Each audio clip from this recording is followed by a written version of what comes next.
A warm welcome to everyone to our Hedna at Home Winter 2022 virtual conference. I can't deny that we are all a bit bittersweet about today, as just a few months ago, we've been preparing for an in-person real conference in Vienna. Just as looking at the pictures from Miami, that's what we've been really looking for.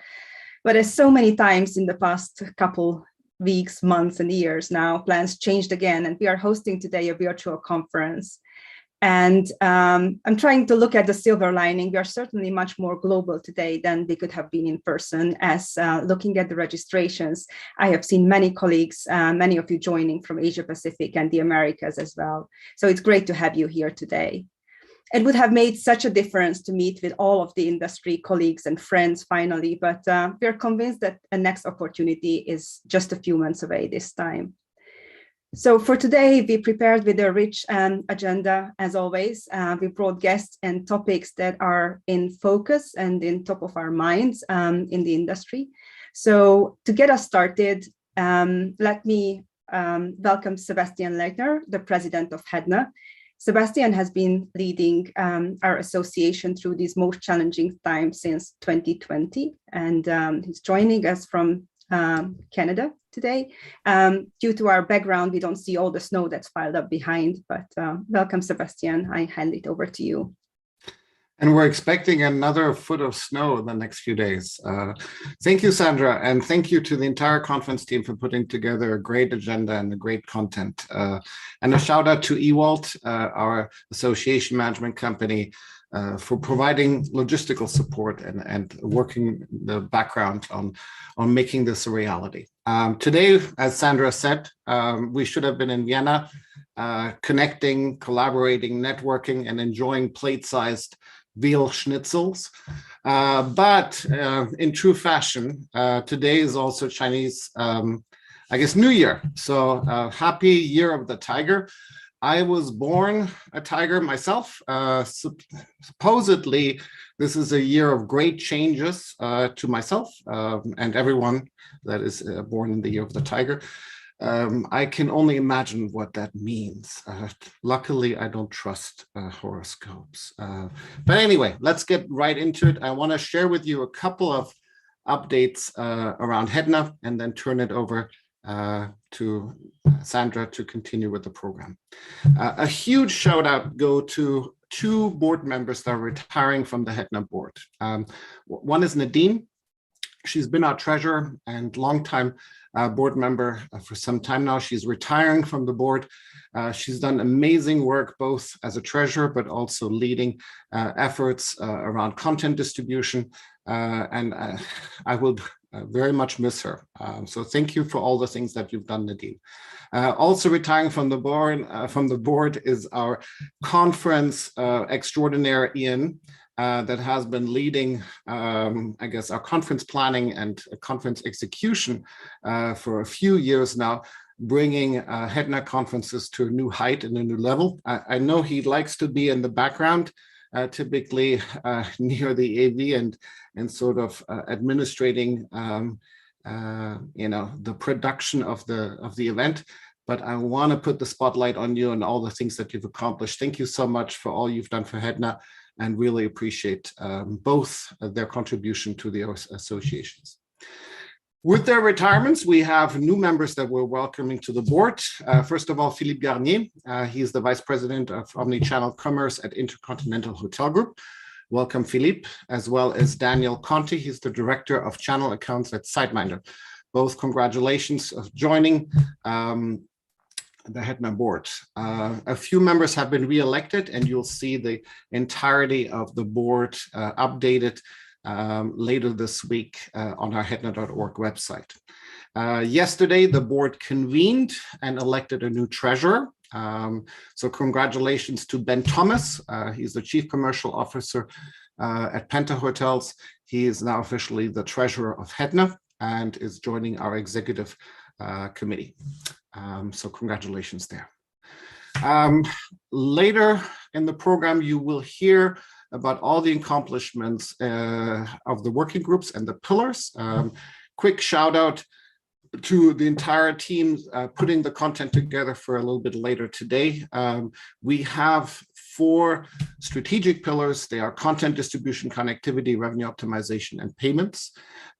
Stick around to hear what they've accomplished in 2021, and what their plans are for 2022. I'm really excited about the work that they're doing. This is really the heart of where Hedna is creating value, collaborations, finding solutions, sharing best practices. And I want to invite everyone on this call to get involved, visit our website, join a working group. This is really where Hedna's work is happening. Another big announcement that I have is that our next in-person event is open for registration.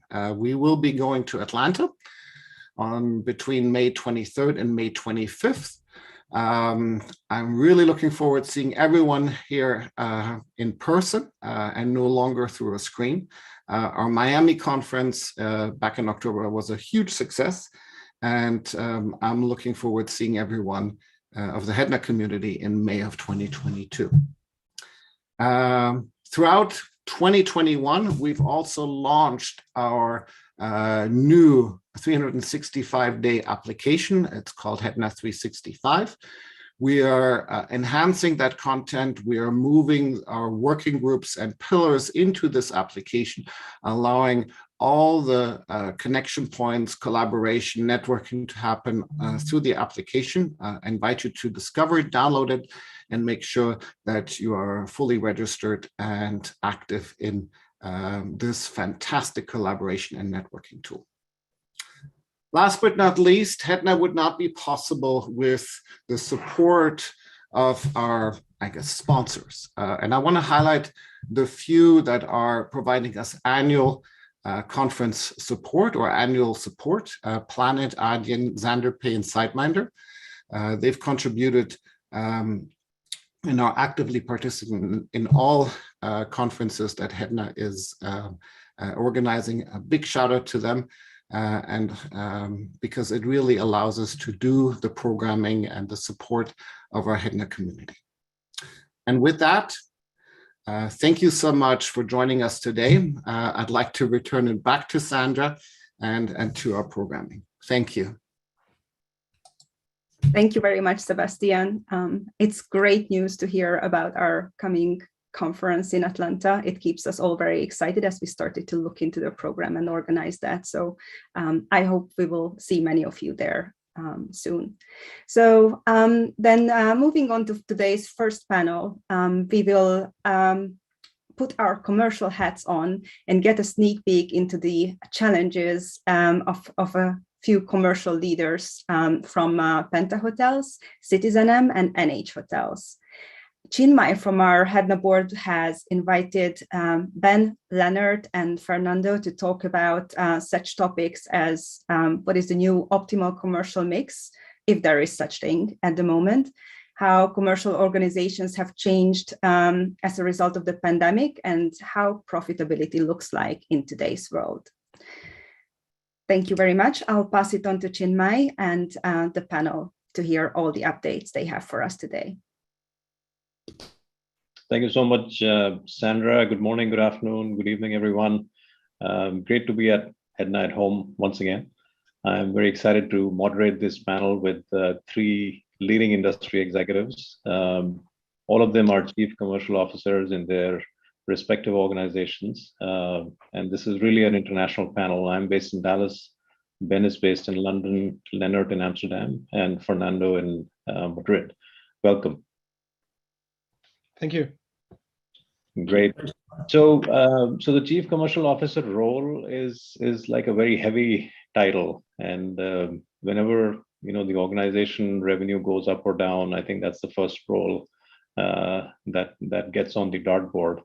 Let me start the discussion with a question about the role as well as the organization and the ability of this role to bring different departments like sales, marketing, revenue, and distribution into one field. So, so let me throw this question out there as to what is the role of the chief commercial officer and how you've been able to optimize the various departments and maximizing revenue, especially through the pandemic. So, Fernando, do you want to take the lead? All right. Thank you so much, Imai, and thank you everybody for joining at this event. I think we are like magicians. I think this is what we had to do during the pandemic on a very challenging time. Of course, as Chief Commercial at NH Hotel Group, part of Minor Hotels, my main responsibility is to drive the revenues throughout the entire organization, through the right segment, the right channels, and of course, throughout the right partnership and accounts. It hasn't been easy. I have to say that if you would ask me the most challenging year in my career, it probably has been 2021. And it was not only trying to drive the revenues, or at least with the demand that we had, but it was leading the team. So it's a multicultural team with people in over 35 countries, over 2,500 people, and being able to keep the motivation of everybody up and trying to give visibility and vision on where the company was heading, and securing that the strategies were as aligned as possible within the different departments. I think it's been crucial. So that's been my last 2 years, mostly trying to manage whatever demand we had, and leading a fantastic team of professionals.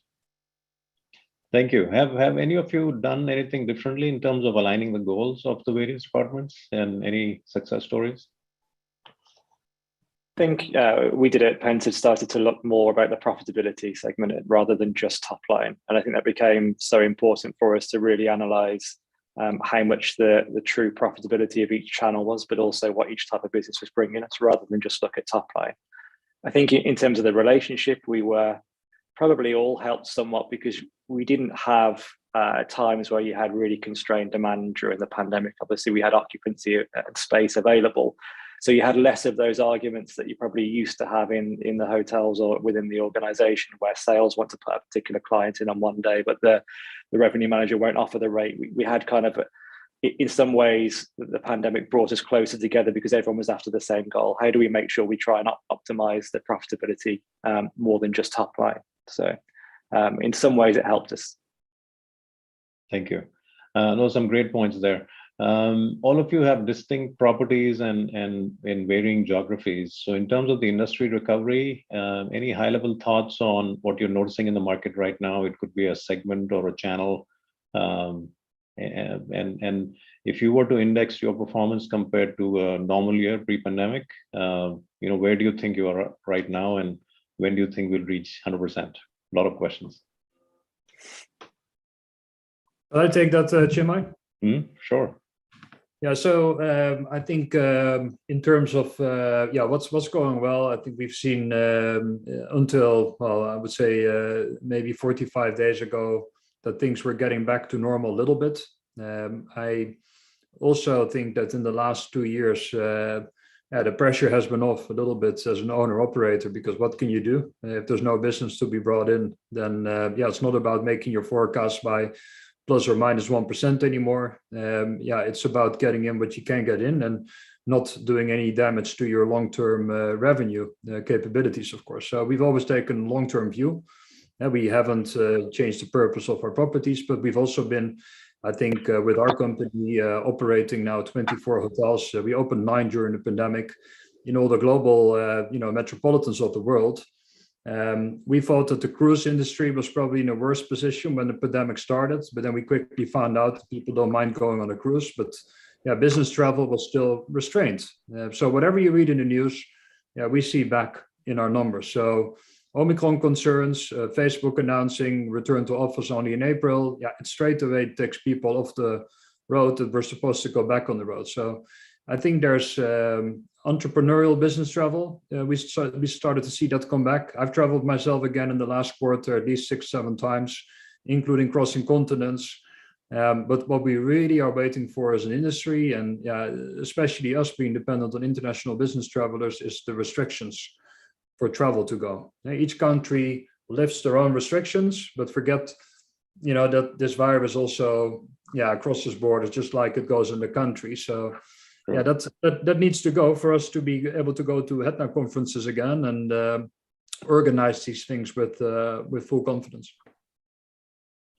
Great. Any thoughts on segment mix changing between leisure and transient? I think it's understood that corporate and group is relatively slow.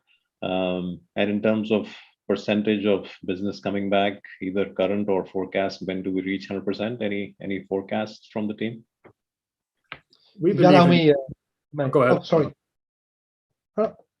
Finish. Yeah, okay. I think we stand by the latest SDR conferences, and one of our investors in the beginning of the pandemic said, you are too optimistic going in, and you are too pessimistic probably going out.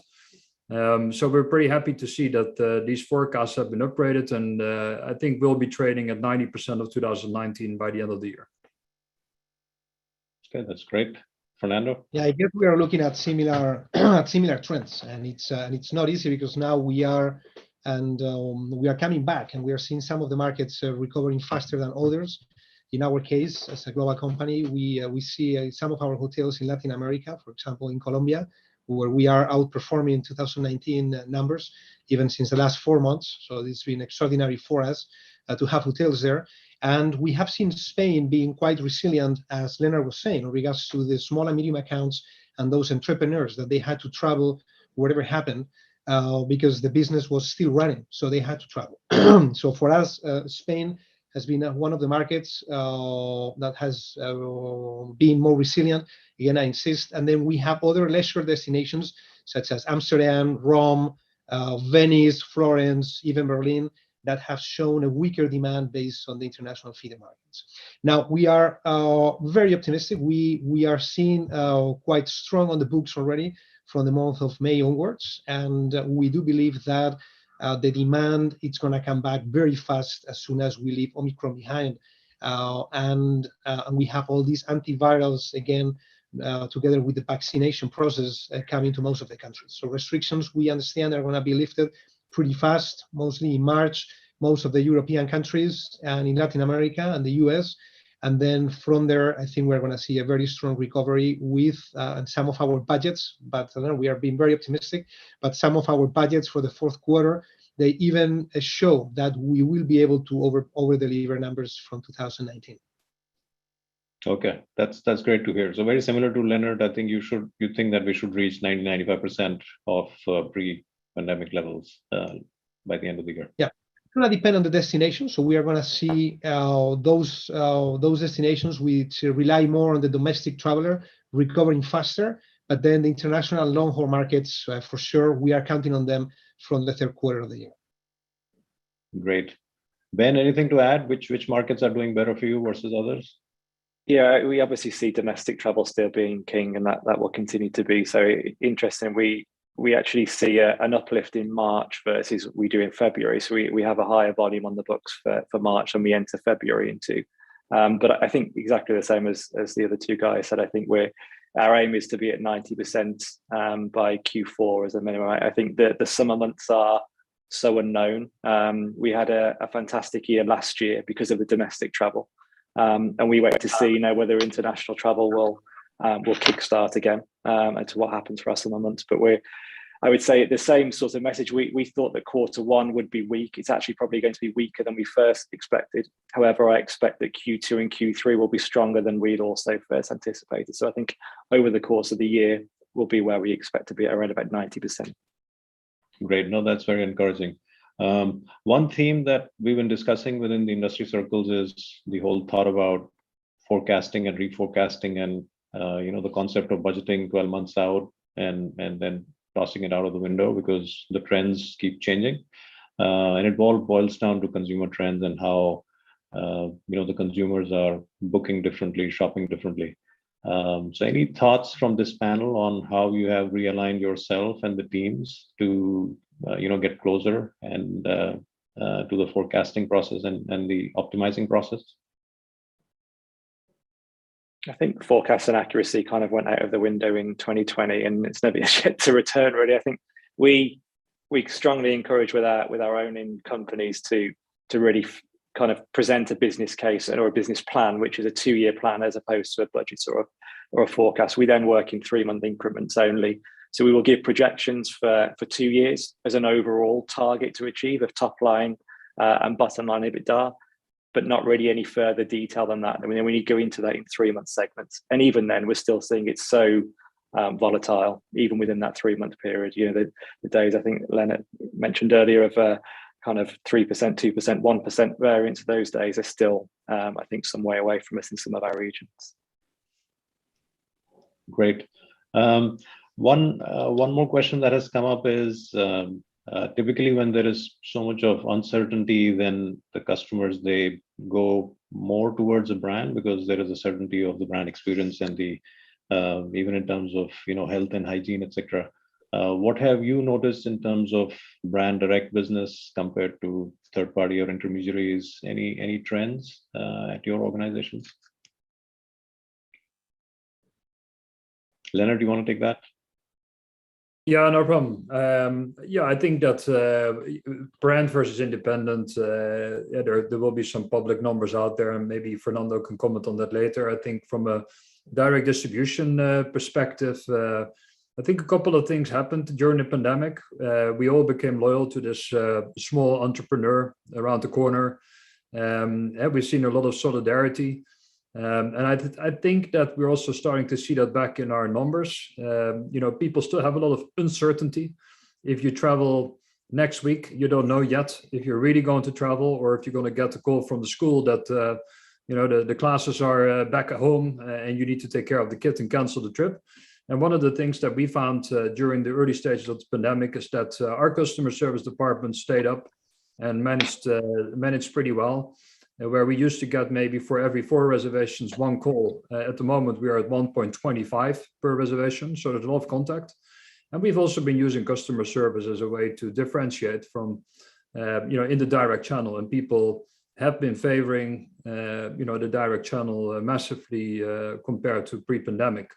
Now, that said, yeah, we're only selling at half our capacity, revenue capacity at the moment. So I'm not going to give any final shots on this, but I would say from an intermediate perspective, we're pretty happy with the way that consumers are acting with our, you know, direct channels at the moment. And we've also been heavily investing in it. And in the time that, yeah, revenue management was less important, we focused all of our investment on digital, on chatbots, on RPA, and making sure that we could hit the next wave. And, you know, if you open 9 hotels and you want to do it with less people than you had pre-COVID, you have to make some things more efficient, better for the customer, better for our staff, better for the P&L.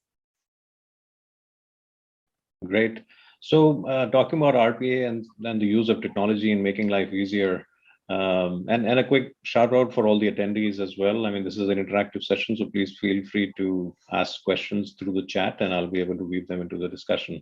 But just talking about technology and how you know, it might make things easier. Obviously, there's a obvious cost pressure on operations, and we've seen, at least in our interactions with the industry, a renewed interest in using technology to improve processes and get more efficiencies. So between revenue management and distribution technology, have you seen any significant changes, or are there current pain points that you either have solved or you would like to see solved? Fernando, you want to go? Yeah, I think we have kept using our revenue management systems. Actually, what we've done is we have embraced the technology that we had from the revenue management perspective, moving one step forward in terms of automation. So this is something that we have done. We have reinforced the level of automation that we had in terms of pricing, but at the same time, we have implemented a concept that we call internally bionic pricing. And bionic is the mix and the combination of the human and the machine. So what we know is that when we move forward into exiting this pandemic and getting into back to normal performance, and in terms of the demand, how it's behaving, we will need to have the human component. And we were talking about the forecasting process just a few minutes ago. And how do you forecast what's going to happen in the month of May? If we would just look at our historical data, probably our on the books is saying nothing. And if we would wait just until the last minute, we may be taking some risks. So in the end, the combination of forward data, not only our on the books, but whatever information is available. I'm thinking about air travel. I'm thinking about events that are happening in destinations. trade shows performance and the information we are getting even from our ComSet with that future data, plus having some kind of gambling approach. And this is something that only the human being can bring on how we need to price. So we are, again, as we are expecting this pent-up demand coming extremely fast, based on seasonality, May and June for our company are one of our strongest months, together with September, October, and November. So now, how do we price? We just look at the technology, we will probably be making mistakes. So we are trying to amend that with that human component. Now, in regards to technology, we have, of course, utilized the pandemic to speed up some of the things that we wanted to do in the long term. So as we speak, we are implementing an instant booking tool that we have created with a technology partner for NH on every single property. So by the end of March this year, we will have in almost 100% of our hotels meeting and event instant booking capabilities for small and medium-sized groups. So we see that there is a trend of corporations and agencies that they want to do that without any human intervention. It's something that we have all the technology available because our inventory was already live and was already available. So now what we are creating is this booking engine for the final consumer to actually being able to book those events directly through our brand website. Just to give you an example of some of the things we've done. Yeah, no, that's very interesting.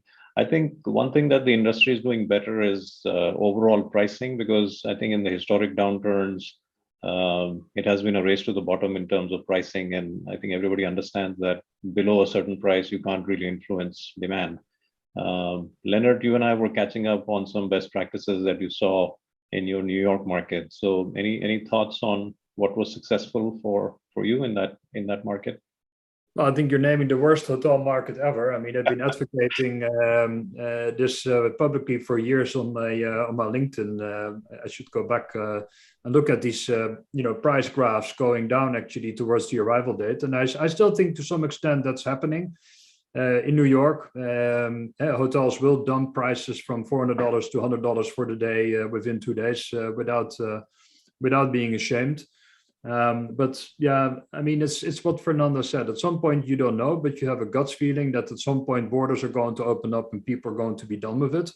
And you see some resilience with travelers. So yeah, in our case, we've been waiting out a few situations. And in the case of New York, in the last months, that really paid out. We were able to go back to normal occupancies with large hotels at normal pricing in the last weeks of the month. And that wouldn't have happened if we would start selling at, low pricing in September to generate some pickup. So it's a little bit of a risky game, but yeah, what can you lose? Selling rooms for a low price in New York is never profitable, especially not with the cost inflation that's happening in the P&L. Yeah, no, that's true. And Ben, I think you have a significant background being a general manager yourself. I think the focus on profitability probably will be even more acute now. Have you, so a couple of questions in terms of the organization structure, like have you allocated the teams any differently? And then are you looking at profitability in a different way compared to previous years? I think we start to now try and move towards looking at business in ways of, rather than looking at segmentation, now looking more at channel source and what the actual cost of that channel is, and then applying the appropriate resource to the channel that comes in and giving us the most profitability, which is something which has taken some time to kind of get our heads around of how best to manufacture that, because we always have these predetermined segments that we as hoteliers believe that a customer should fit in, and then what we believe the customer is, but actually without any real data to always back it up. So we now start to look at actually where the business comes from by channel, how we can influence that, and just remembering at all times that profitability is critical, because I think for Europe, I guess the same as every other region, but the inflation rate is so high. We have so many challenges with the cost of recruiting employees now. We have a hospitality crisis with recruitment, where it's costing us more than ever to try and retain our people. So we simply have to charge more. We have no choice, just to stay at the same levels of profitability we ever did before. Otherwise, we just end up in this kind of negative spiral of kind of downward selling rates, and then of course downward profitability. So there has to be, I think, an industry movement, and it's been pleasing that we started seeing this in kind of the summer and going into Q4 of last year, that actually our ADR was higher than 2019 by considerable distance, and that's continuing. Yes, of course, we have the occupancy and the volume challenges, but we have to remain at a sensible selling price to make the most profitability for us. Yeah, no, that's definitely helpful. In terms of your strategy for the distribution channels and the mix, have you tried anything new? I mean, do you think this is a time to try out new channels? Because, different, let's say online travel agencies might have different geographic presence. So as an example, Make My Trip is strong in India, Traveloka is strong in Indonesia, and their own source markets. Has your approach changed in terms of how you approach the distribution channels? And there's always a cost of setting up everything, and there's billing, and there's cancellations and customer support issues, etc. Anything that's different now compared to, let's say, 2 years ago? No, I think we just really started to analyze where we should spend the money, and then once you start to gather the data in terms of what channels are producing well for you and giving you the best profit margin and what the acquisition cost is there, that's where you then spend. So I would say we were much more liberal during the pandemic than we ever were of opening new channels. Before, we were very restricted. We would say, no, we would only work with certain channels that would follow every single guidelines. We soon realized we couldn't be that way during the pandemic. We had to open up channels that we hadn't seen before. And then it's just a case of testing what works well. It's the classic A/B testing of kind of channels, really, right? What's working best for us? Where do we see opportunity? Right, let's invest further into those and restrict others that are not producing as well for us. Great. And the panelists, go ahead, Fernando. I think you have a thought.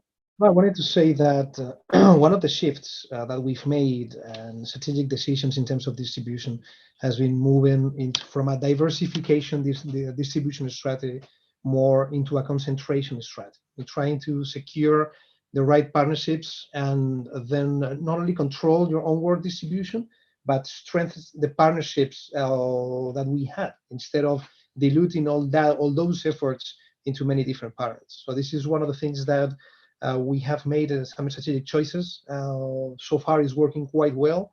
And then, of course, working on the value proposition and thinking on the consumer, and that value proposition based on the segment mix that our company has. So just to give you an example, one of the we did two things that were launched in 2021. First was the creation of a program which is called NH Plus, which is a corporate program mostly for small and medium accounts and entrepreneurs to book our hotels. So basically, the more they book, the more discount they get, and we are able to do that thanks to our pricing technology and the CRS that we have. And then second, it's the launch of our B2B digital platform that it's called NH Pro.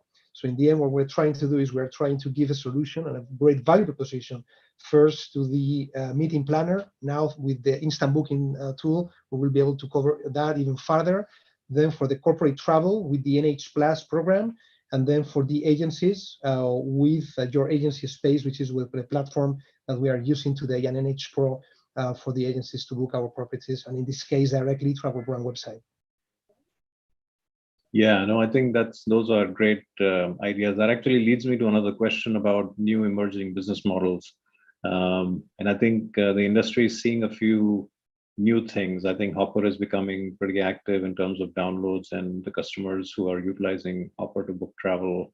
TripAdvisor is in the process of, they've already launched a program called Trip Plus, which is more on the subscription Amazon Prime type model. And Google has kind of, made their listings organic, for example, that gives more merchandising space to the hotels. So question for the panelists on, these emerging models and anything that you have done, which has resulted in, commercial success. I think Leonard, Citizen M Hotels had launched a couple of programs on these lines. Are you able to share some details? Yeah, absolutely. I think what we said is when we went into the pandemic, we don't want to restart the way that we went into the pandemic. So we're going to focus all of our efforts, a bit like Fernando said, on consolidation and not being fed by new partners that we don't have any control over, but rather control our own destiny. Also being helped by, we went into the pandemic with 15 hotels, and now we're 24 hotels, and this year will be 30 hotels in certain destinations. And it's not, that these destinations were chosen randomly. They're all the big cities of the world where a certain international business and leisure traveler will go, and they're in the best location. So for that, we also said we need to find a new way to establish a relationship with these people, and rather than automatically signing them up at night audit for some kind of free loyalty program, and that there will be their 87 loyalty program. We said, let's make it more explicit. Let's learn from other industries. So we invested in the back end, but also with front end experiments on subscription technology, customer data platforms, customer lifetime value tracking, our own Power BI platform, to really, shift from transactional focus, being much less interested in what was the occupancy and the ADR of a property yesterday, but what customer lifetime value did I have in that hotel at that day? And if you change that focus, then you also need to change the proposition. So we've tried out a few propositions as a proof of concept of the technology. And there are subscriptions, paid subscriptions. So we've had a €100 a month subscription live to a closed user group. And for that €100, you always get a room guaranteed, any citizen worldwide. Now, these are all kinds of things that are difficult to match for non-owner operators because no management agreement or franchisee will be really happy if we're selling a subscription centrally and they're consuming that low rate potentially at the property. So that was the first experiment, and we have successfully executed it. We have people using it. They're using it quite a bit. We see their customer lifetime value increasing pre and post subscription. And now we're also going to launch a big subscription this year, which is just like TripAdvisor Plus, around the same price point, access to certain benefits. And it's the best way to compare it is EasyJet Plus. You introduce some extras and you throw them into that subscription bundle.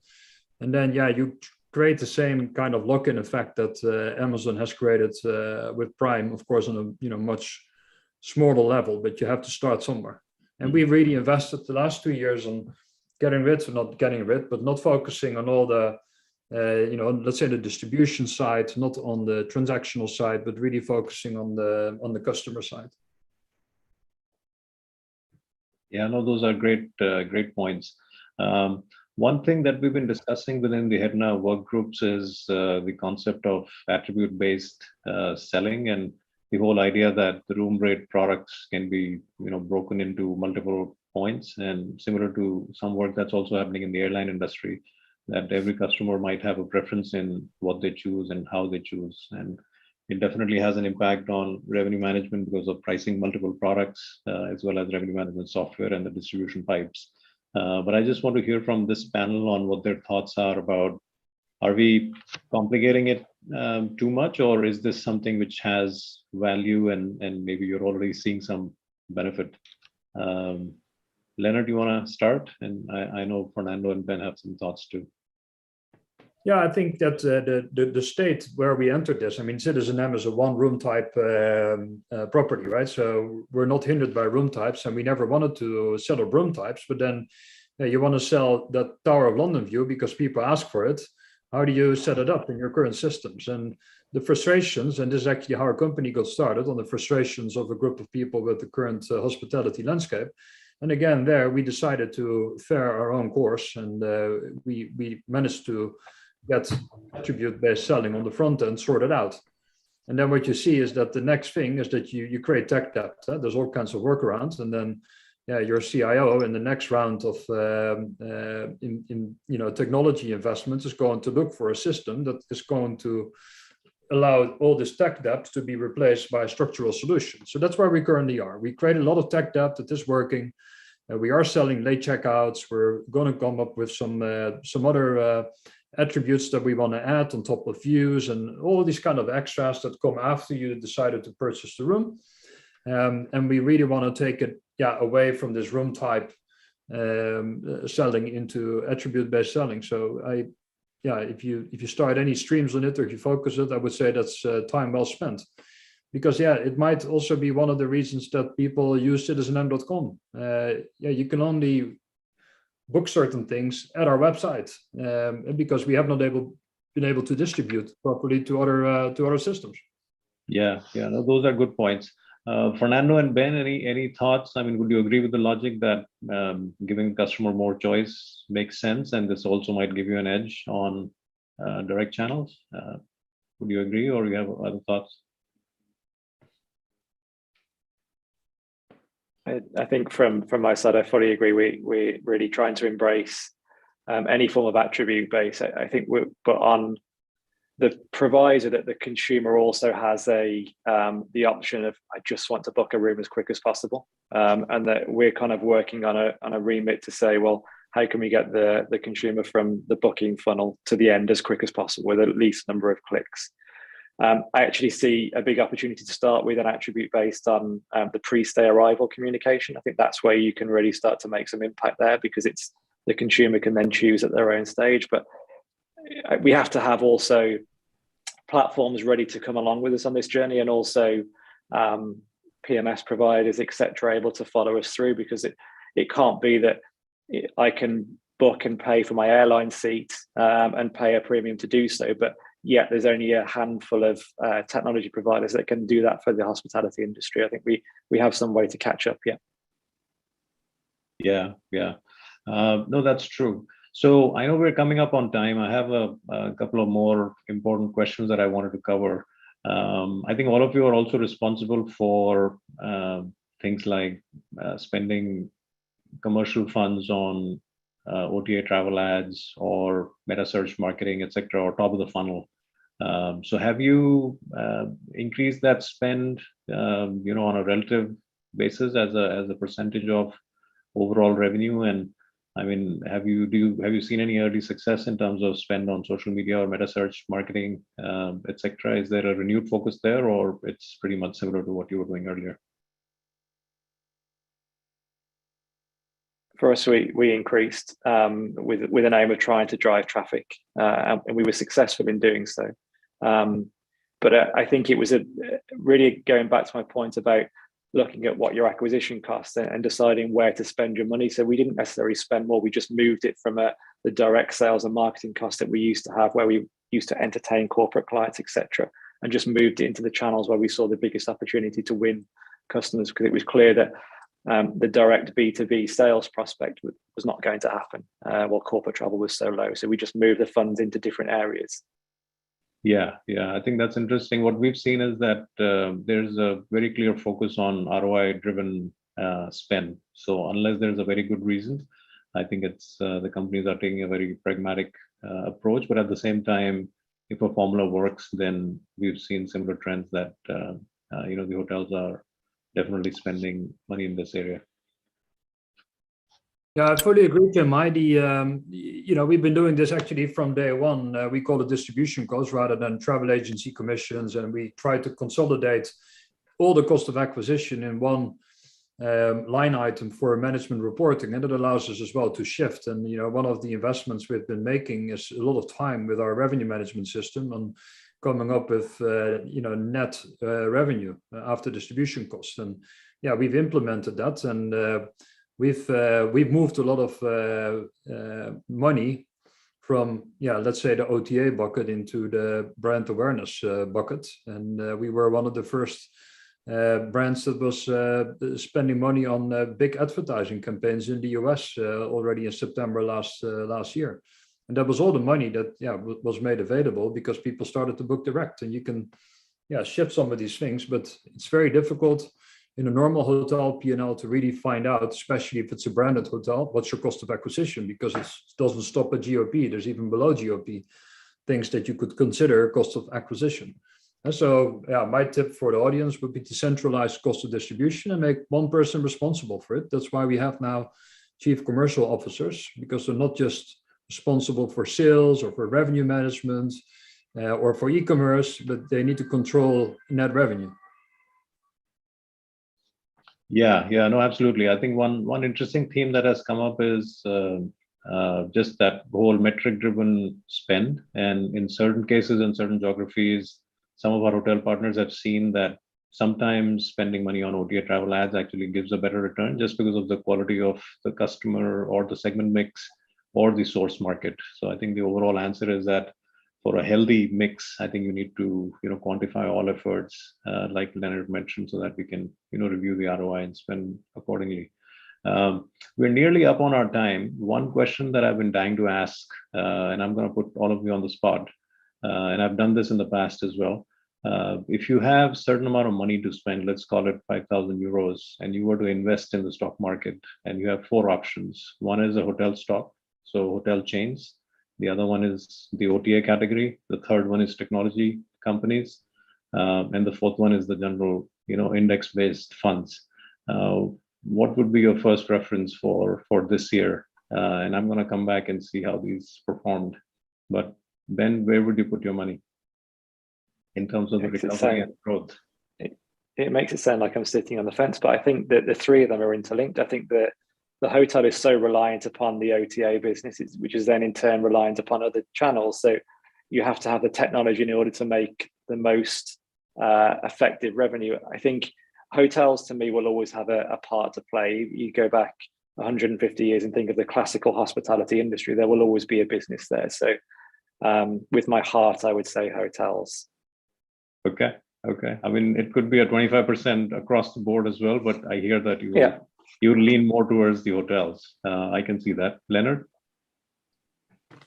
Yeah, with the price of Bitcoin, I would say go for crypto. No, it's for me, it's technology, 100%, because you didn't differentiate. And I think the big hotel brands are like OTA. So I would definitely invest in Citizen M if that would be the option. But I think if you look at the pace of technology in the hospitality industry, also in the corporate travel side, if you look at companies like TripAction, Silicon Valley-based companies, your own company that you're working for, they're making such great, it's such a large industry and there's so much to be won, then I would put my money on technology.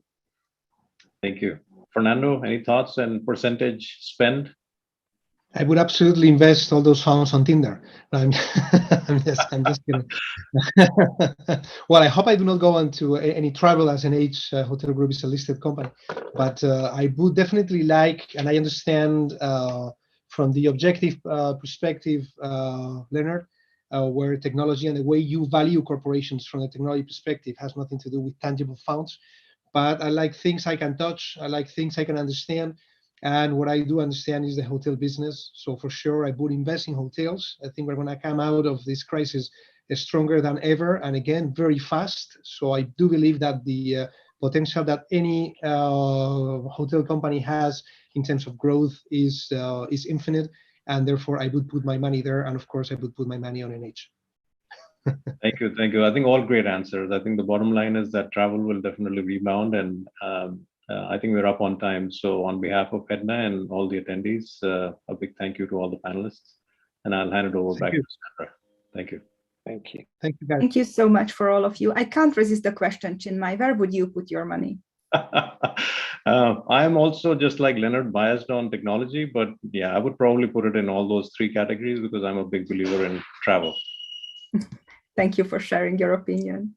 So as I was listening to all of you, I feel the common theme between the leaders here was that they're expected to predict the unpredictable, which is pretty much our days. And agile has been a popular buzzword for quite a while, and it's certainly here to stay. And the last bit I love to circle back on is what you have said about automation, that automation is not looking to replace human, it's rather elevates our personal interactions in the future. So I love the discussion. Thank you very much for sharing your thoughts with us here today. So our next topic brings you updates on our Hedna pillars and avenues. Sebastian already gave a quick overview of what are these strategic pillars. These have evolved from our past working groups, and now Jana will go into the details. Our panels are really led by chairs who are great experts of their fields, and they're supported by board liaisons. This is how we work through the pillars. And we will hear all the updates they have to share with us today. Also look out for updates on Hedna U and future leaders of Hedna, as well how you can get involved.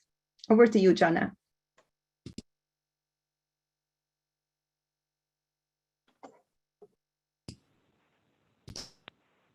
Can you hear me? Yes. Okay. Hello, everyone. Thank you, Sandra. Wow, that was an interesting discussion. Thank you, Chinmay. Definitely very candid, and I love the transparency. So now we're on to sharing a little bit more about what we're doing in the working groups.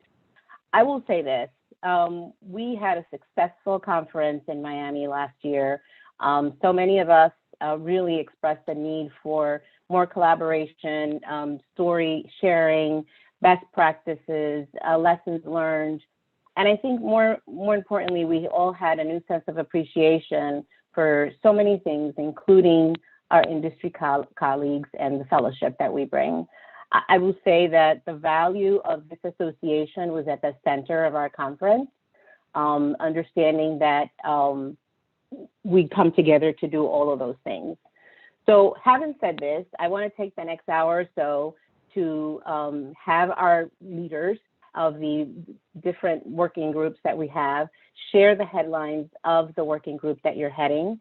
And without further ado, why don't we jump right in? What I'd like to do is to ask you to please introduce yourself and then tell us about the working group that you're leading. And we'll start this morning with an update from Lori.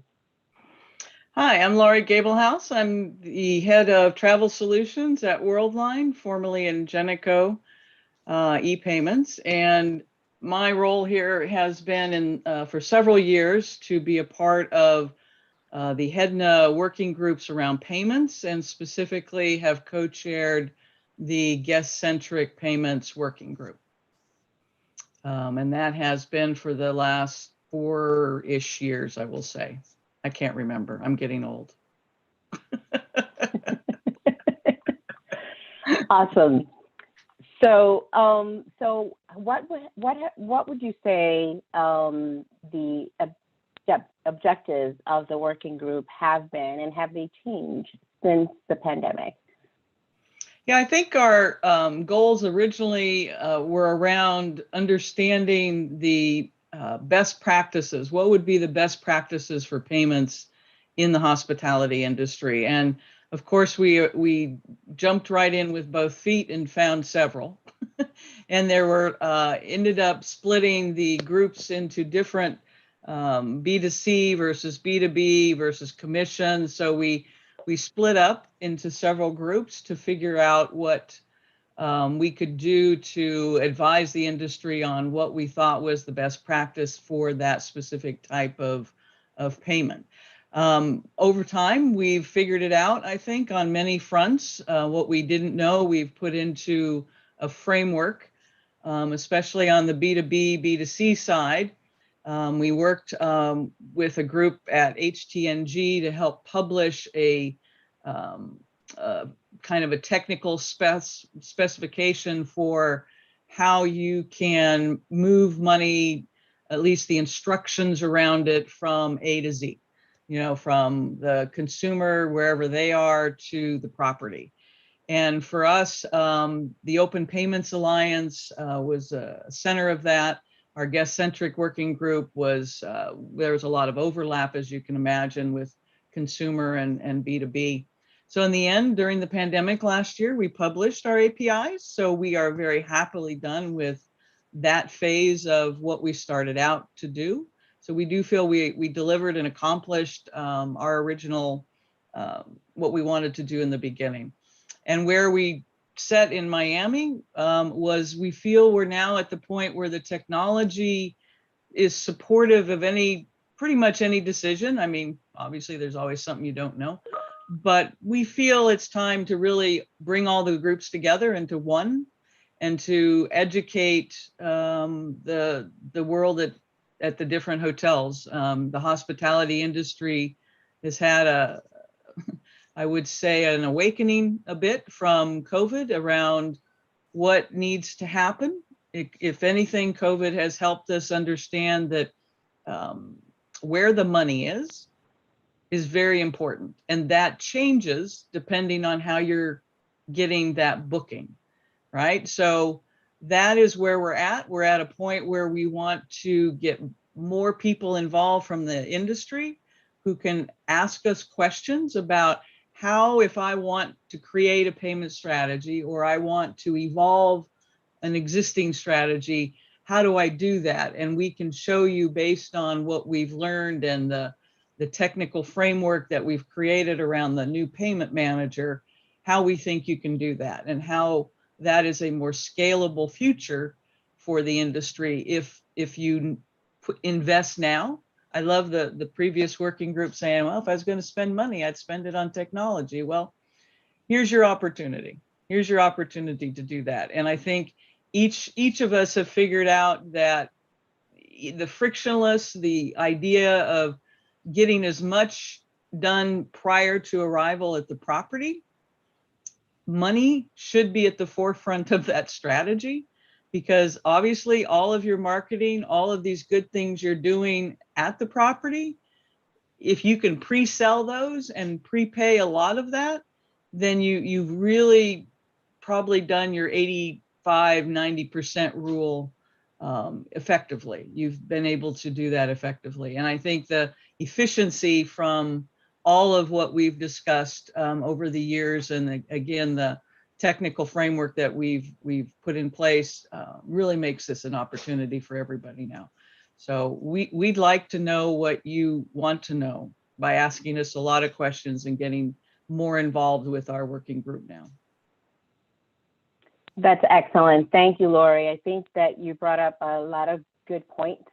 And it's interesting to hear how open the working group is, and understanding that the payment platforms are part of the discussion and part of the booking path, if you will, but it does need other pieces of it in order for it to be complete. And I think that's a great segue to just go over to Jennifer, who's joined us also on the panel, to share with us what is happening in the connectivity working group, what things have evolved, what are the objectives and of the group, and what do you want the audience to hear, and how do you want them to get involved?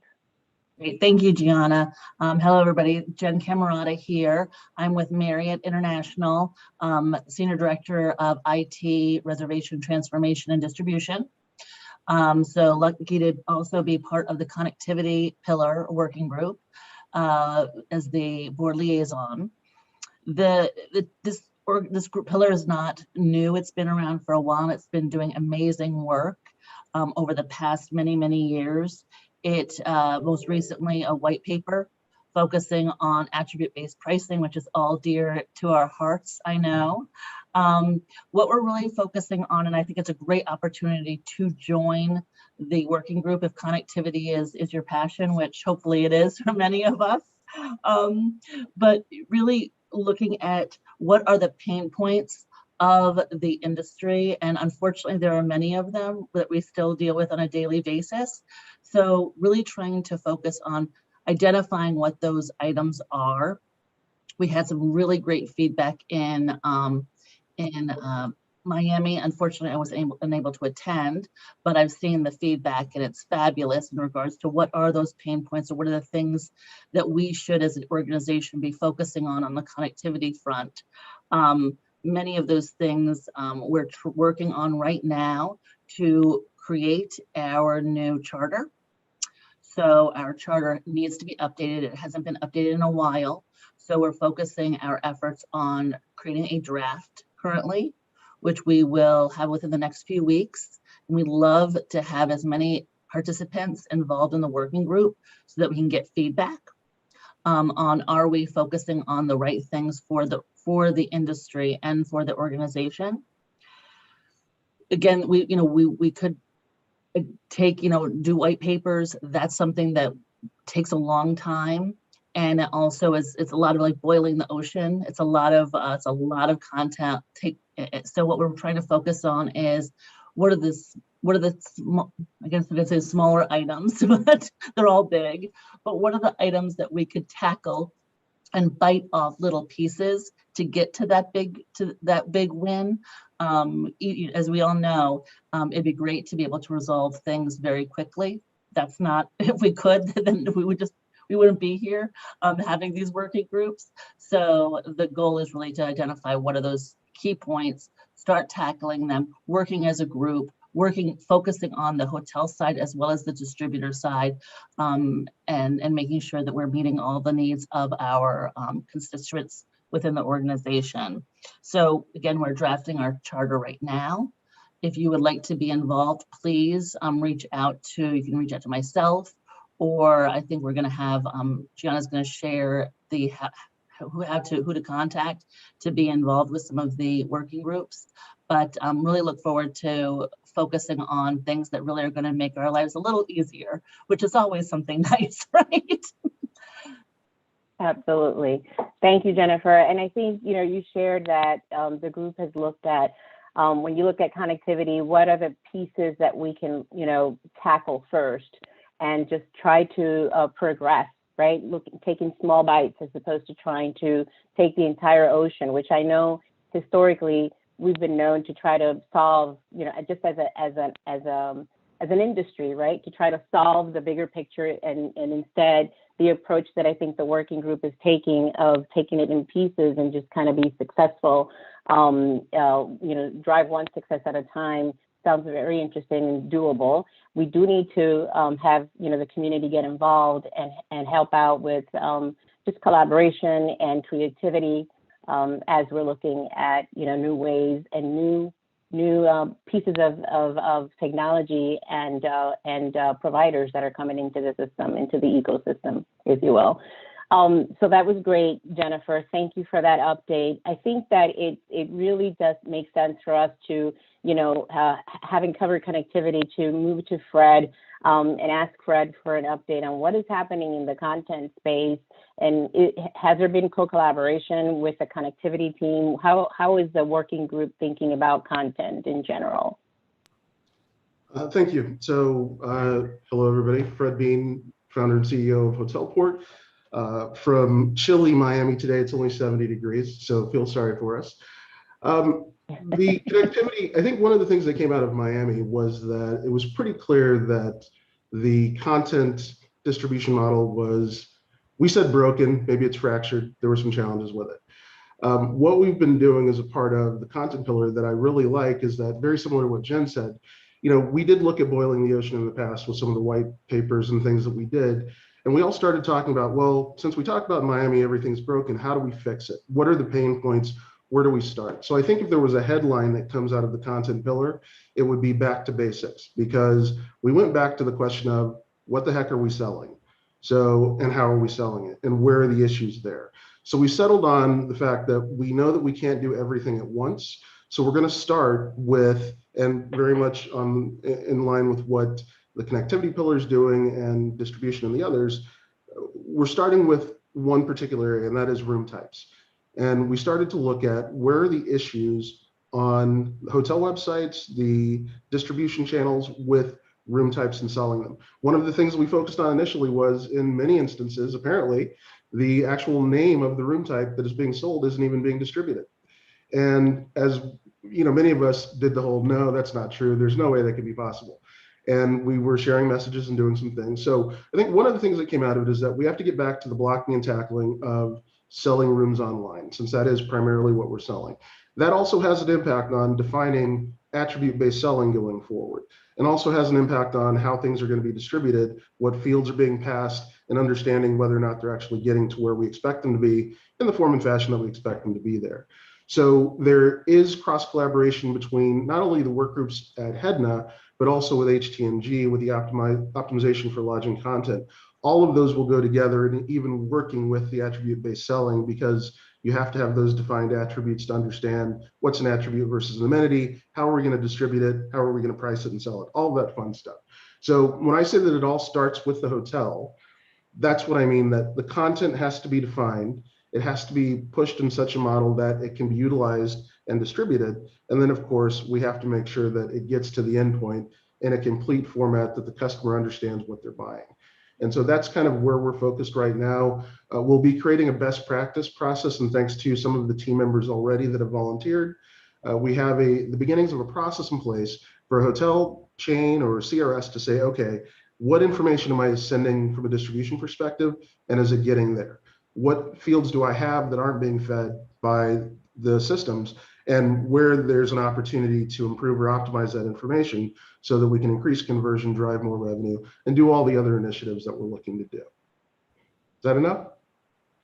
I think that's awesome. And, you know, in the previous panel, I heard one of the commercial leaders talk about how in their particular organization, they had really taken a keen look at technology, which I think is fantastic. What I'd like to see, though, however, is how do we get hoteliers in the room and in the audience and in our industry to talk to each other about coming up with solutions that are holistic, right, and that could be shared, right, and perhaps is, you know, calling on to some of our technology partners in the industry to come together to have those conversations. And I'm wondering, Fred, in the current working group, is the participation from our fellow hotels, is it enough? Are we getting enough hotels participating in the working group? And if we're not, if we are, great.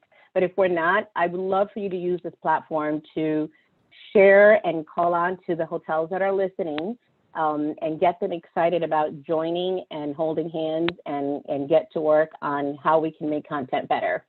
So absolutely not. We don't have enough participation. I think a lot of the heavy lifting has been carried by a few very, very helpful chains and hoteliers, and some of the distribution channels as well. I think that what we need more hotel chains, we need management companies, we need intermediaries, we need OTAs, we need technology providers all participating in this, because again, this is where it all starts. So to understand what's going to happen from a distribution perspective, what's going to happen from an attribute-based selling perspective, we need to define many of these things strategically at the content pillar level. So we do need more participation. The folks that have been participating have been great, but I will tell you, you know, as much as I love to hear myself talk, I do too much of it on those calls. We need more participation from much smarter people so that we can continue moving this process forward. So if you're thinking about contributing and joining, please do join the pillar. And then of course, we also have a combined pillar with HTNG as well. I would suggest that if you have anything to do with content, distribution of content, join this pillar as well as the others, but we definitely need your active participation. Awesome.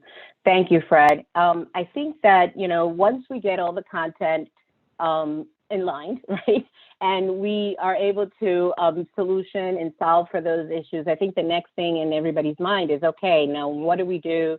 What do we do with this content? How do we optimize it? And to tell us a little bit of what's happening in the revenue optimization pillar, I'll introduce you to Megan. Hello, Megan. What's going on in your world? Good morning, Gianna. I'm Megan Martel. I'm Associate Vice President of Customer Success at RateGain, and also part of the revenue optimization pillar.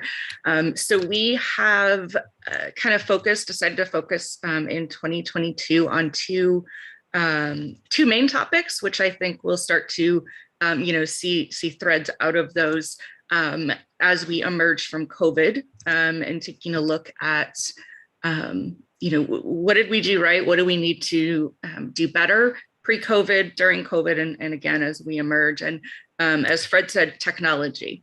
Technology is going to be huge. I think all hotels are doing a lot more with a lot less resources.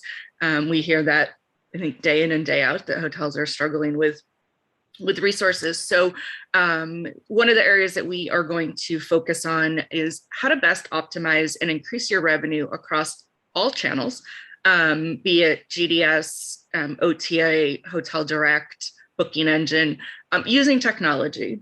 What technology is out there for you to use?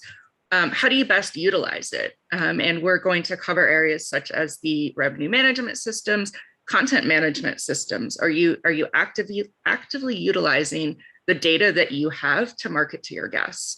And then we'll also get into things like search engine marketing, travel ads, meta search. How do you leverage that to help drive more business to your hotel and more revenue?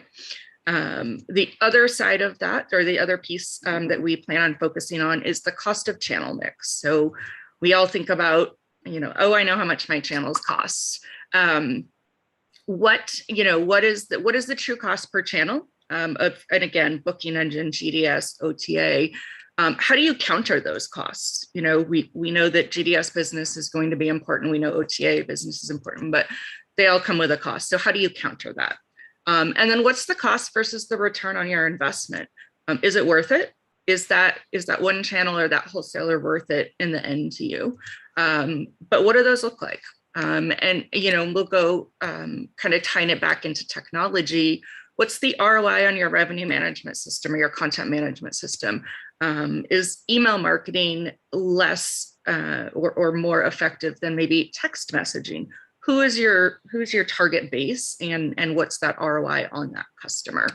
And then again, kind of talking about cost of channel mix, and then technologies. Who are the disruptors in the market? Is it you know, who's disrupting the OTA space? You know, Chinmay mentioned Hopper earlier on his panel, and as we know, they're making a splash.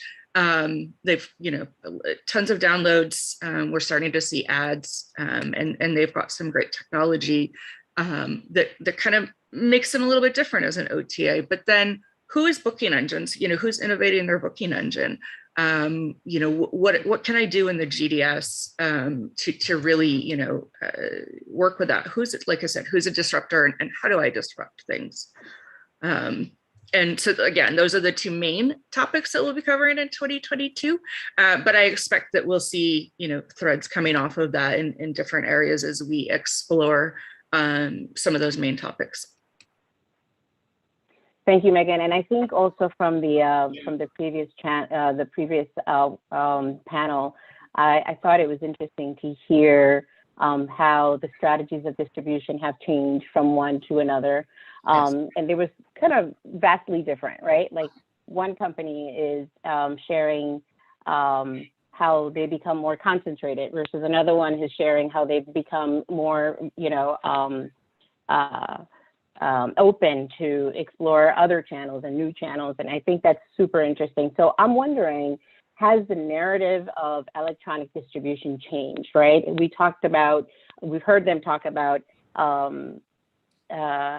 segmentation, right? Are those segments still relevant? Is there such thing as a leisure traveler and a business traveler? Are they, you know, is the conversation changing, right? And I'm wondering if there's room in the pillar. Are these the things that get discussed? Is it time to innovate? How do we do that? And I'm going to ask the same question I asked Fred, and actually it's for everyone here. Do we have the right participants in the panel, in the pillars, right? Are people engaging in our community? If they're not, this is again your opportunity to give them a reason to want to come to your pillar and participate, make a difference, share their thoughts, and help us, you know, collaborate and get there. Yeah, absolutely. We would love to have more people joining us. We do need more people joining the pillar across all areas of electronic distribution. So we're not just talking hotel direct. You know, we would love for someone from the GDS to join us, some of the OTAs, et cetera.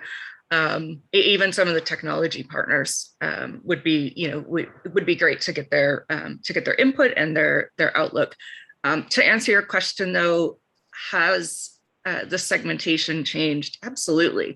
But I think it changes, you know, I think it was changing a little bit pre-COVID. We were starting to see that business leisure travel kind of starting to creep in.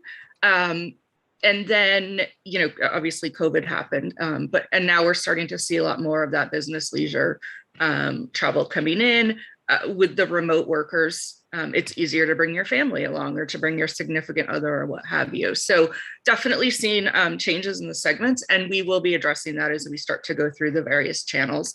I think as we explore the channels, the segments that kind of come along with those channels will start to be more prevalent. So absolutely, we'll be addressing that. And like I said, would love for anyone to join us. You can reach out to me directly, and we can get you some more information.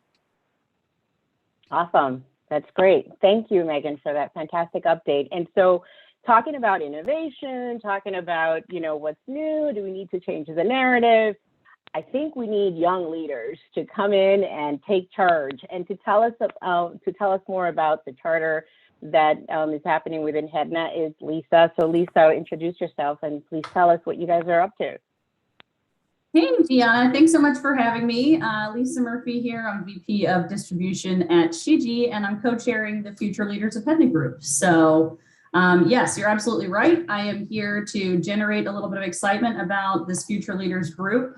We've got a very dynamic mix of young professionals from all walks of life, payments, distribution, technology partners, supply partners. And I think, really our mission statement is to engage, uplift, and lead with this group. And so we're really interested in getting these folks engaged to inject some new energy, bright new minds into the hospitality space and champion new ideas within the construct of, our working groups and our pillars and avenues within Hedna. You'll see these people getting involved. So keep an eye out for this group. This is definitely going to be one to watch. And, we're interested in seeing, what the future leaders can bring to the table, right? Maybe remove some of these historic constructs that we typically work within in the hospitality space. Look to some of these other sectors like, what is Tesla doing? What is Blue Origin doing and Virgin Galactic? Are there any, exciting new ways that they're working together that we can bring to the table and emulate within our own industry? So engagement in that front, and then uplifting these folks, reinvesting in them, giving them the skills that they need to succeed and eventually step into leadership roles, and really take our industry to the next level. So it's going to be very exciting. We're looking at putting together mentorship programs, unique networking opportunities for this group specifically. And I think that it's going to be a great group. And I would say, we're here to celebrate them and empower them and bring the future leaders to the next level so that we can take our industry to the next level in the end. So keep an eye out on the future leaders, look for them within your working groups, reach out to me if you have any questions or need help engaging them in your groups, but definitely keep your eye on them. One to watch for sure. That's awesome. And I love that, you're thinking of having this expanded mindset of, listen, we don't need to just look at what's within the scope of our group, right? We can look outside and see what innovation is happening outside of our ecosystem that maybe we can invite to bring in and tell them about what we do and maybe get some new ideas on what things we could do differently.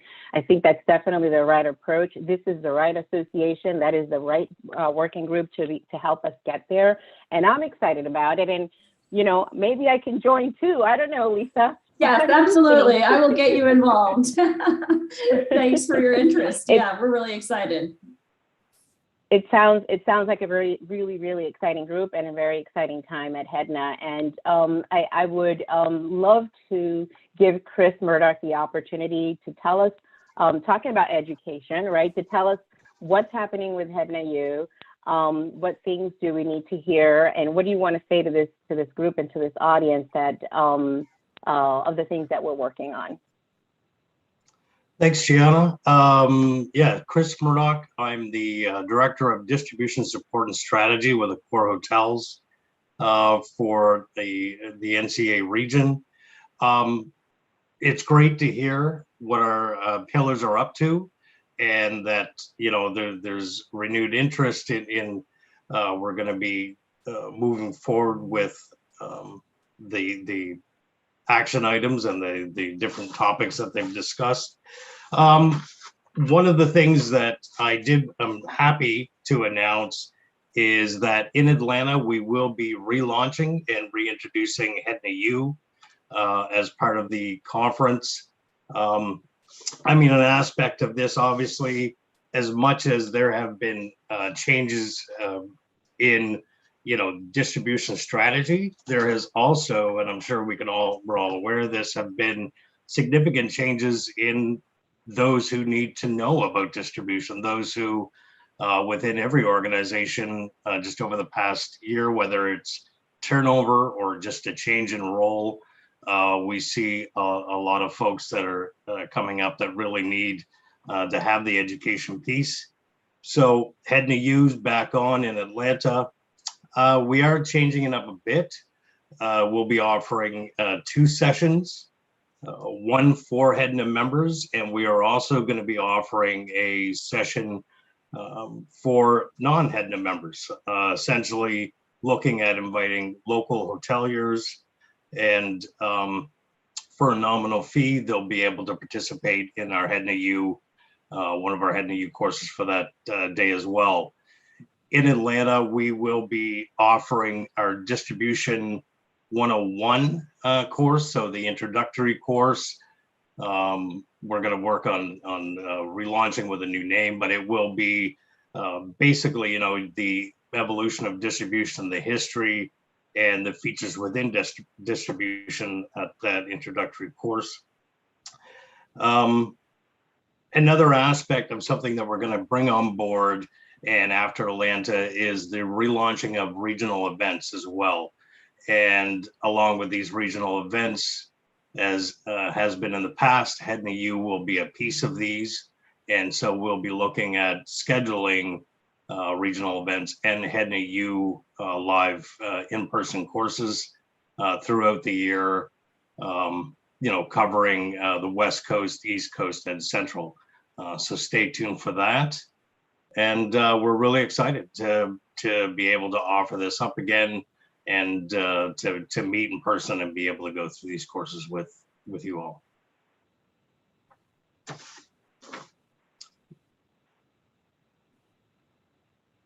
You're on mute. Gianna, you're on mute. My apologies. Thank you. I wanted to take the time to, and just, well, thank you, Chris. You didn't hear me say that before, but thank you. To just, remind everyone that the association and all these working groups, and including Hedna U, they're all possible because of our involvement. Every single one of us, and every single one of the panelists that you see, they are, volunteering their time, putting in the effort. So again, I can't say this enough. I encourage our audience and our hoteliers and technology partners to really get involved. If you don't get involved, we can't make a difference, and we need to make a difference. This is the association that can help us get there. The Hotel Electronics Distribution Network Association. That's what we do. It's all about distribution. It's all about connectivity. It's about content. It's about how do we sell our hotels? How do we leverage the technology? How do we leverage our partnerships? How do we create standards, governance around everything that we do, that it's all distribution, right? So what a great place to be able to do that. Come join us. Tell us, tell us your thoughts, give us your ideas. Let's be creative together.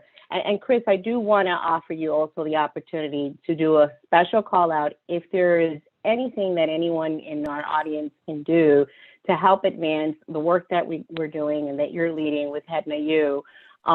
If there's anything specific that you want to share, or how are we doing? Do we have enough support for Hedna U? This is the time to just, call it out and ask for help. Yeah, absolutely. Thanks. As we relaunch this, if there's any, to that point, if anyone has any interest in being involved within the education committee, essentially, who drive the Hedna U courses, please let me know.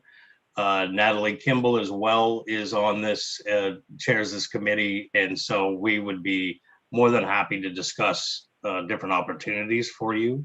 While we are going to be, going ahead with our bread and butter, the introduction to distribution, and there will be a need to revisit advanced courses with the changing, how things change within distribution. There's always a need to keep those updated, to bring new ones online. And so if we're absolutely throwing that out there, that if anyone is interested in helping curate content, teach courses, please reach out and let us know. Awesome. So once again, thank you to my fellow colleagues and friends. It's always good to spend time with you guys. And like Sebastian said earlier, look forward to seeing all of you in person in Atlanta. Yes, I can't wait. So again, I encourage everyone in our community to get involved. Please remember, we can transform our business together. So thank you for listening. Thank you for staying tuned in. And with that, I'll pass it back to Sandra. Thank you, everyone. Thank you so much. It was so good to see so many of you together today. It's still not real life, but very close. So thank you for all the updates. I think we are all very excited to hear what the panels are up to and how can we each participate. So moving on to our next panel, Remy asked the question that so many of us would love to ask, and it's, what's up, Google? Stefan Trienen, who is head of vertical search accommodation from Google, is here to answer this question and share some trends and best practices for all of us to leverage. Just a call out from me to not to forget that there's a chat function in this. So if anyone has any questions, please type in your questions and we'll do our best to incorporate in the discussions. Thank you very much, Remy and Stefan, over to you. Perfect. Thank you very much. Do you hear me well? I guess it's yes. Okay, perfect. So I'm very happy to welcome Stefan. We have been chatting a couple of days ago with Stefan. I know Stefan for ages and ages in building the Google product for hotel business and accommodations, and always trying to improve the customer engagement and the customer experience on the search engine. So it's always amazing to hear about what Google is up in that space and trying to even improve further the search for all our customers and consumers.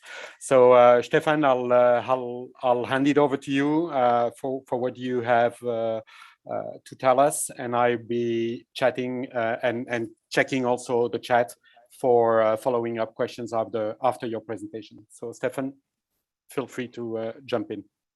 Yeah, thank you, Remy. Thank you and everybody else for the opportunity to speak at Hedna again. Last time, and it's been roughly 7 years ago, I think I participated in one of your events. Hopefully technology will be with me and us. So running on a Zoom technology with a glue machine is sometimes a little bit shaky, but looking good so far. So let me present my screen. Yep. Can you confirm? We see slides on the screen at the moment, so that should be good. And it's now in presentation mode. Thank you very much. Perfect. Great. So yes, as Remy said, my name is Stefan Trienen. I've been leading the supplier and agency hotel integration for our vertical search efforts in EMEA. And I'm glad to provide you with trends and outlook, what we have been done for suppliers and what we will be doing in 2022 specifically for suppliers. So let me start off with a quick personal story though. So looking back a bit, just a few months in October 20, this was my Google Maps timeline for the entire month of October. I live in Germany and we were basically in lockdown for the whole month. My personal highlight this month has been a trip to the gym, which was still possible at that stage. So just now looking back to November 21, my timeline looks completely different. I took several trips and have been moving around quite a bit. I just looked it up. COVID cases in Germany were 50K in November 21 and only 18K in November 20. So I traveled a lot more, even though there have been significantly more cases. So looking at some chart from this Gift Megatrends webinar last week, which I found amazing, outbreaks do get bigger, but impact on travel is getting smaller. So what I did is actually not me doing it alone. It seems to be some kind of a trend. When you look at the chart, what you see is that the passenger volume for the US air industry continuously is less affected by new outbreaks. Is this the end of COVID impact on the travel industry? I do not know, but it's for sure a reason to be optimistic about the impact of new COVID waves on the travel industry. So is there a reason to be optimistic? In preparation for this presentation, I looked at some EMEA search trend data. specifically at Google Trends search queries for select EMEA countries for hotel search terms. Even though in all countries COVID cases are higher year over year, there's still a higher interest in hotels expressed by searches for hotels related queries compared to January 21, confirming to me that the impact of COVID is lessening and providing a reason to be optimistic. So the most significant uptick is actually in the UK. So what you see there is the search terms or the search queries for January 21 are significantly higher already than they have been in January 20. Again, even though COVID cases in the UK are at record levels, people are searching for travel and hotel at a significantly higher level than before. 2022 will for sure not be normal. However, there's a strong evidence that the impact of COVID is lessening. So what have we done in 2021 and what are our plans, specific supplier plans for 2022? Let me run you through three major areas where we have been focusing and where we will continue to focus in 2022. Our mission is to organize the world's information and make it universally accessible. And derived from that, the mission of our travel organization is to be the trust place where travelers go for the most useful information to make fast and effortless decisions. Data is core to our mission, and I will talk a bit what that means. Also in 21, there have been significant efforts specifically useful for suppliers from our point of view. Last but not least, sustainability is one of the global mega trends of our times, and I will talk a bit about what we've done there. So data, traveling is not what it has been before COVID. You need to be aware of local regulation and prepare specifically if you travel internationally. This will likely continue for some time. So our goal is to provide travelers with the information they need. First, it's important to understand what are blockers and questions of consumers that are currently facing. Much of it is still circling around restriction and simple information around what is possible, what will be open, and what are certain policies in each country or district. To answer those queries, we've been launching extensive and detailed travel advisory trends, information setting local regulations a while ago. Only a few months ago, we've been additionally adding more travel restriction details like whether you'll need to quarantine upon arrival or provide proof of test results or immunization records. You can now also track travel advisory or restriction for your destination and get email updates. If you're in your Google account, you can toggle receive an email if this guidance changes. You'll be notified when restrictions are added, lifted, or reduced. These updates are country-specific with state-specific information available for our friends in the US. Not sure if you're aware of that tool, Hotel Insights with Google. So Hotel Insights with Google is a free publicly available tool providing you with detailed information how search queries to your specific destinations are developing. This is, in my opinion, specifically for suppliers, very helpful as it is enabling you to directly see trends yourself almost in real time. For example, if international interest is coming back.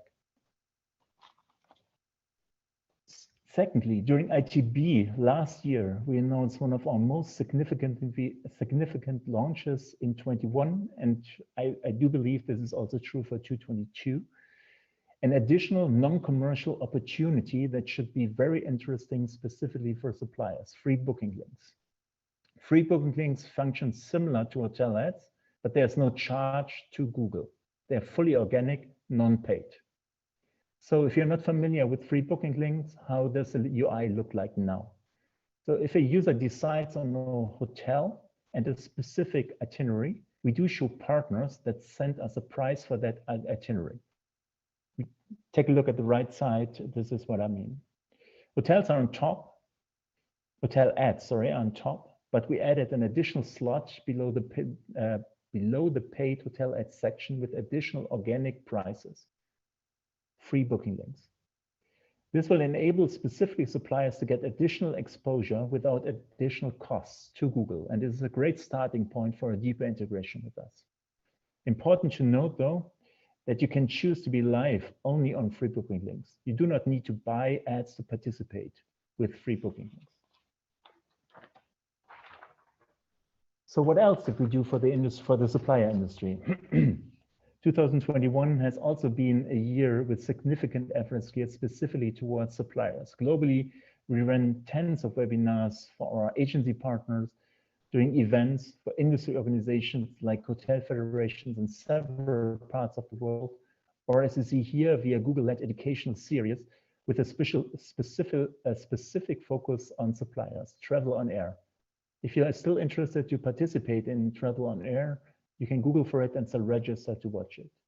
Feedback and results have been very encouraging with a strong and significant influx of integration partners and suppliers live with our solutions.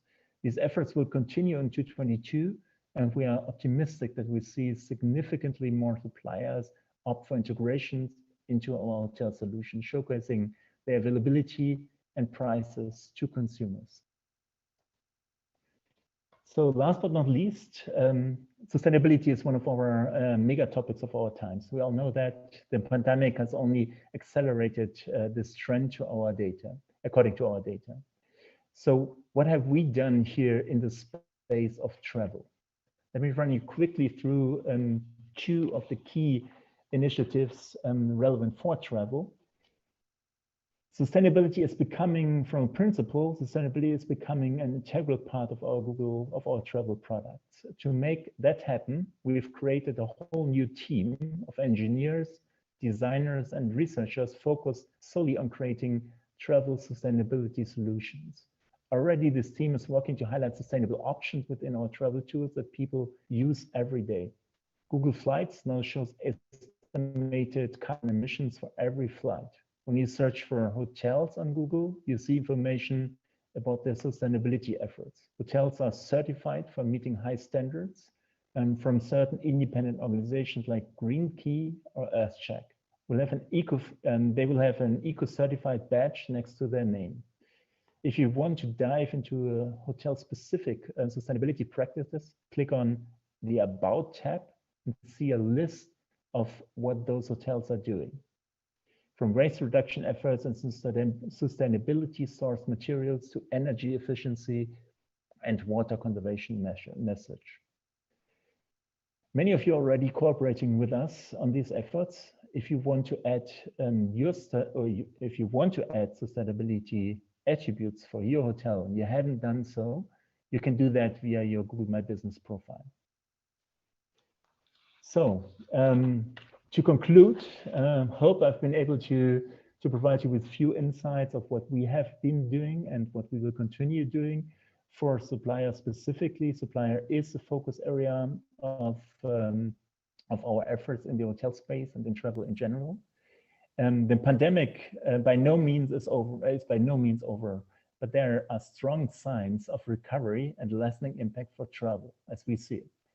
Free booking links offer an organic, non-paid entry point for suppliers to be present on Google with your direct offering when you have availability. If you are not yet participating, I would strongly suggest to reach out to us to me personally, or go via your integration partner, IBE, CRS, and so on.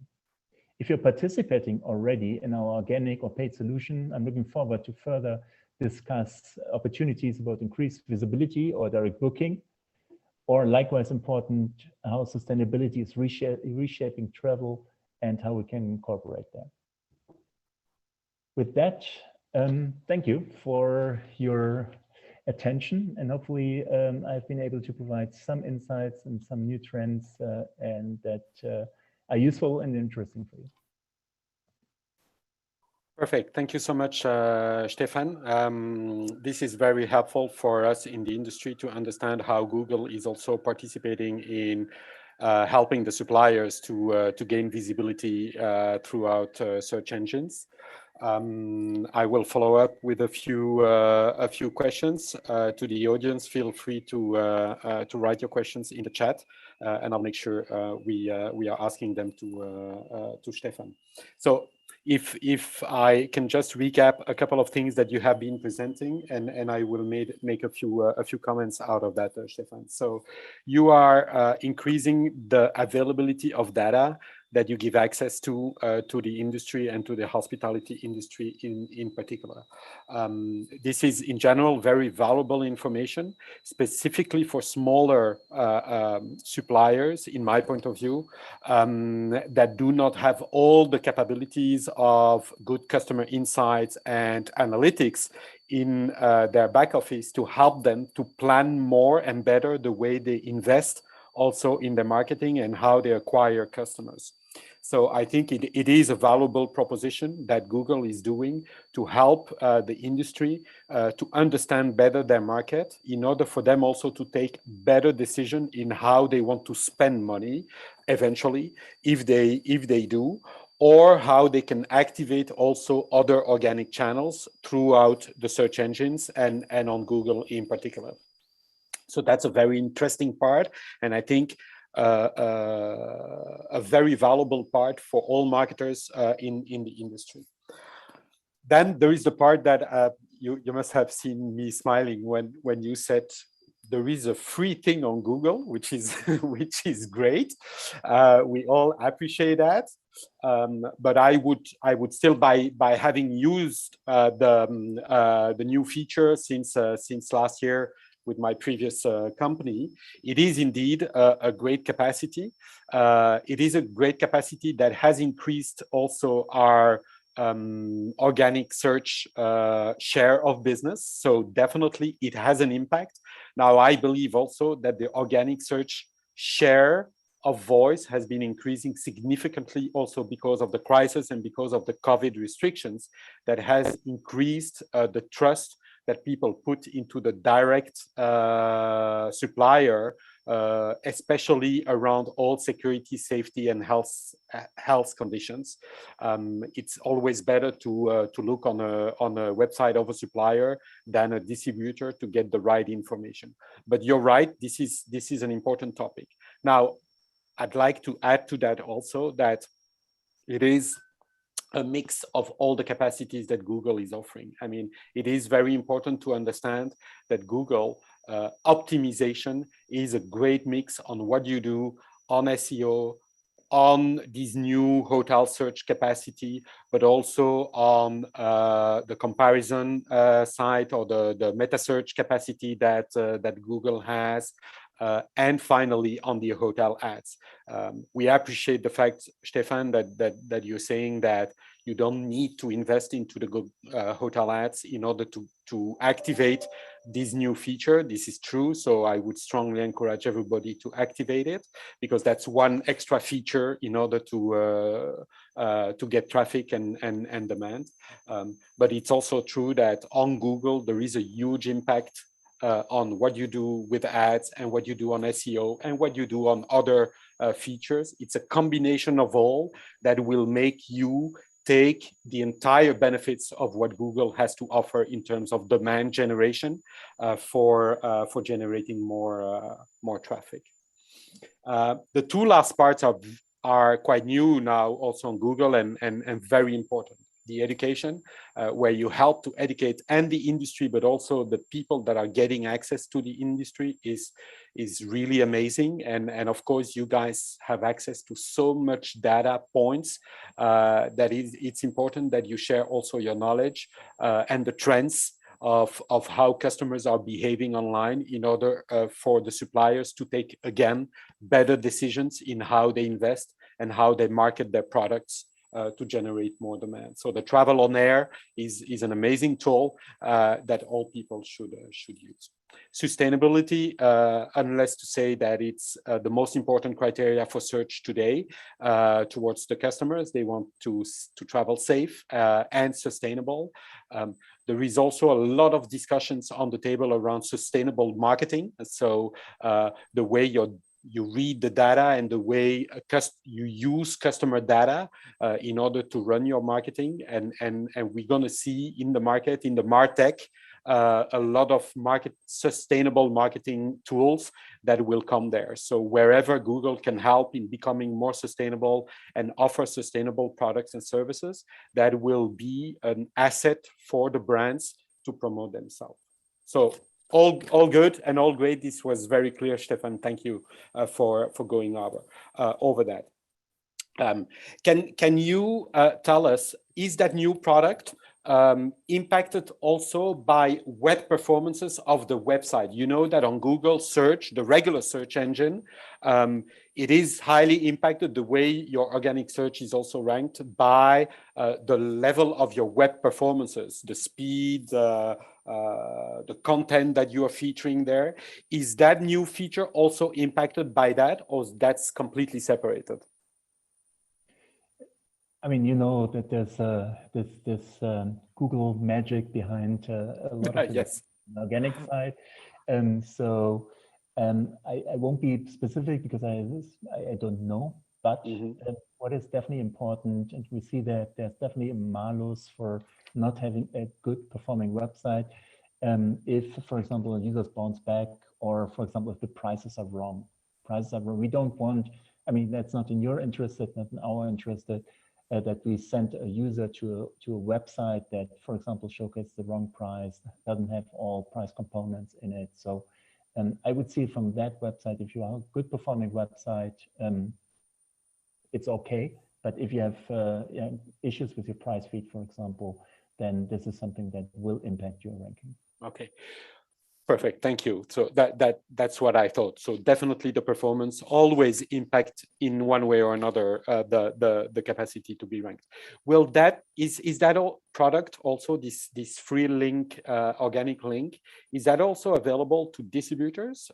Can they activate that under our products or our supply? Is that possible or not?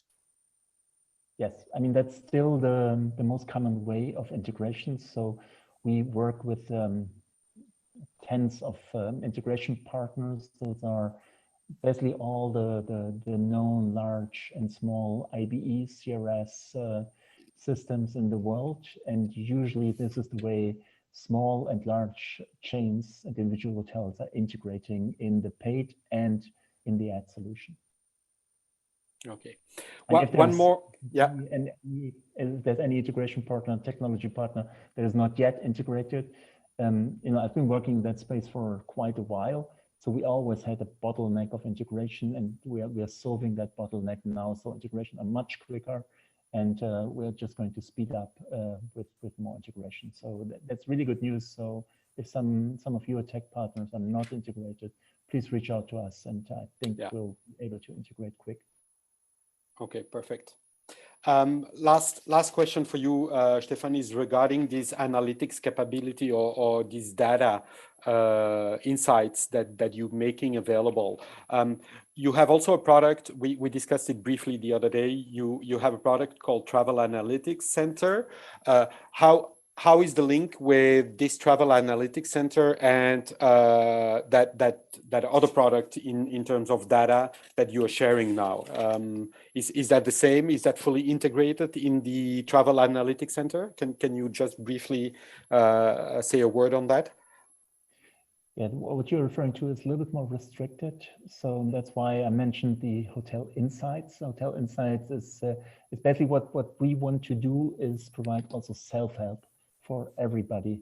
And Hotel Insights is publicly available to everybody, and it could from a small city somewhere in Belgium to New York City could provide valuable insight to everybody immediately.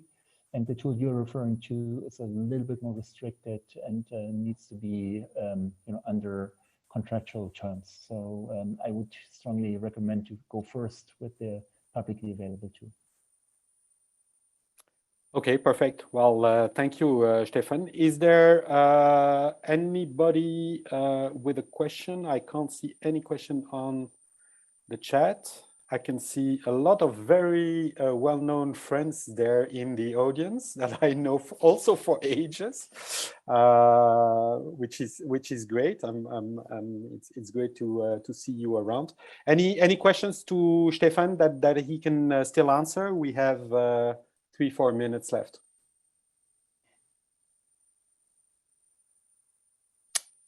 Okay, well, apparently you were spot on and very clear, Stefan. So thank you so much for your insight. It's always very good to hear about Google and how you try to help us to to reach more customers through the Google network. So thank you so much. I'll hand it over to Sandra, I guess. Indeed. Thank you very much, Stefan and Remy. It was great to hear your conversation and the insights you have shared. Very interesting data points. Of course, one of the largest databases out there. So always very interesting to hear these updates as well, our opportunities that are available to further mine into these. So thank you for the great discussion. Thank you.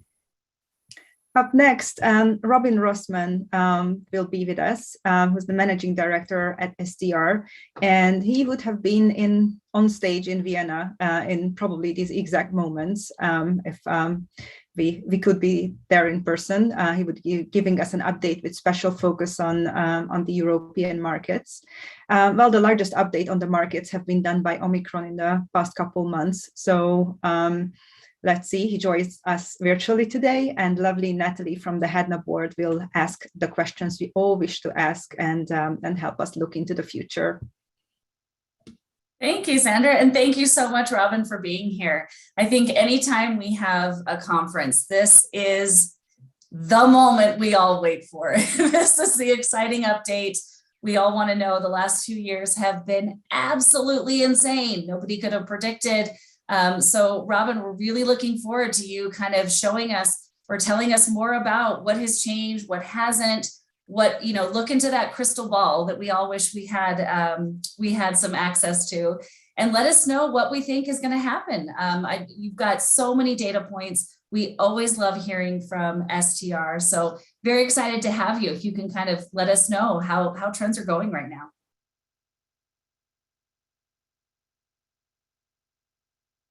Oh, I can't hear you. I think you're on mute. Still can't hear you, unless it's just me. Nope, it's the same here. Okay.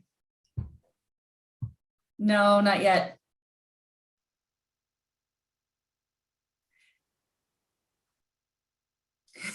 Testing. There we go. Yeah. Yes. No? Yes. No, yes, we can hear you now. Yeah, okay. Always when you need your earphones to break, but I'm using my laptop. Hopefully it sounds all right. Yeah? Excellent. Well, no pressure, Natalie. No pressure at all. But yeah, I am excited to give an update. The most important information I need, though, is how long do I have again? Have I got 20 minutes?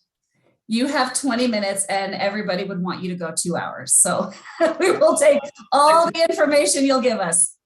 All right. I'm just going to get going then. So share my screen. And I am going to leverage some inspiration from SpaceX and try and answer the question as to whether or not we can finally reach escape velocity from COVID. We had some attempts over the last couple of years, but all have failed. But now that we are heading towards hopefully the end game for COVID, can we escape from it? And I'm going to look at it in terms of 4 areas. Firstly, will hotel demand recover? If hotel demand doesn't recover, can't do much right. Then what price will people be willing to pay for it? Which then will help us answer the question, can we do it profitably as an industry? And finishing off with, when will we hopefully land safely?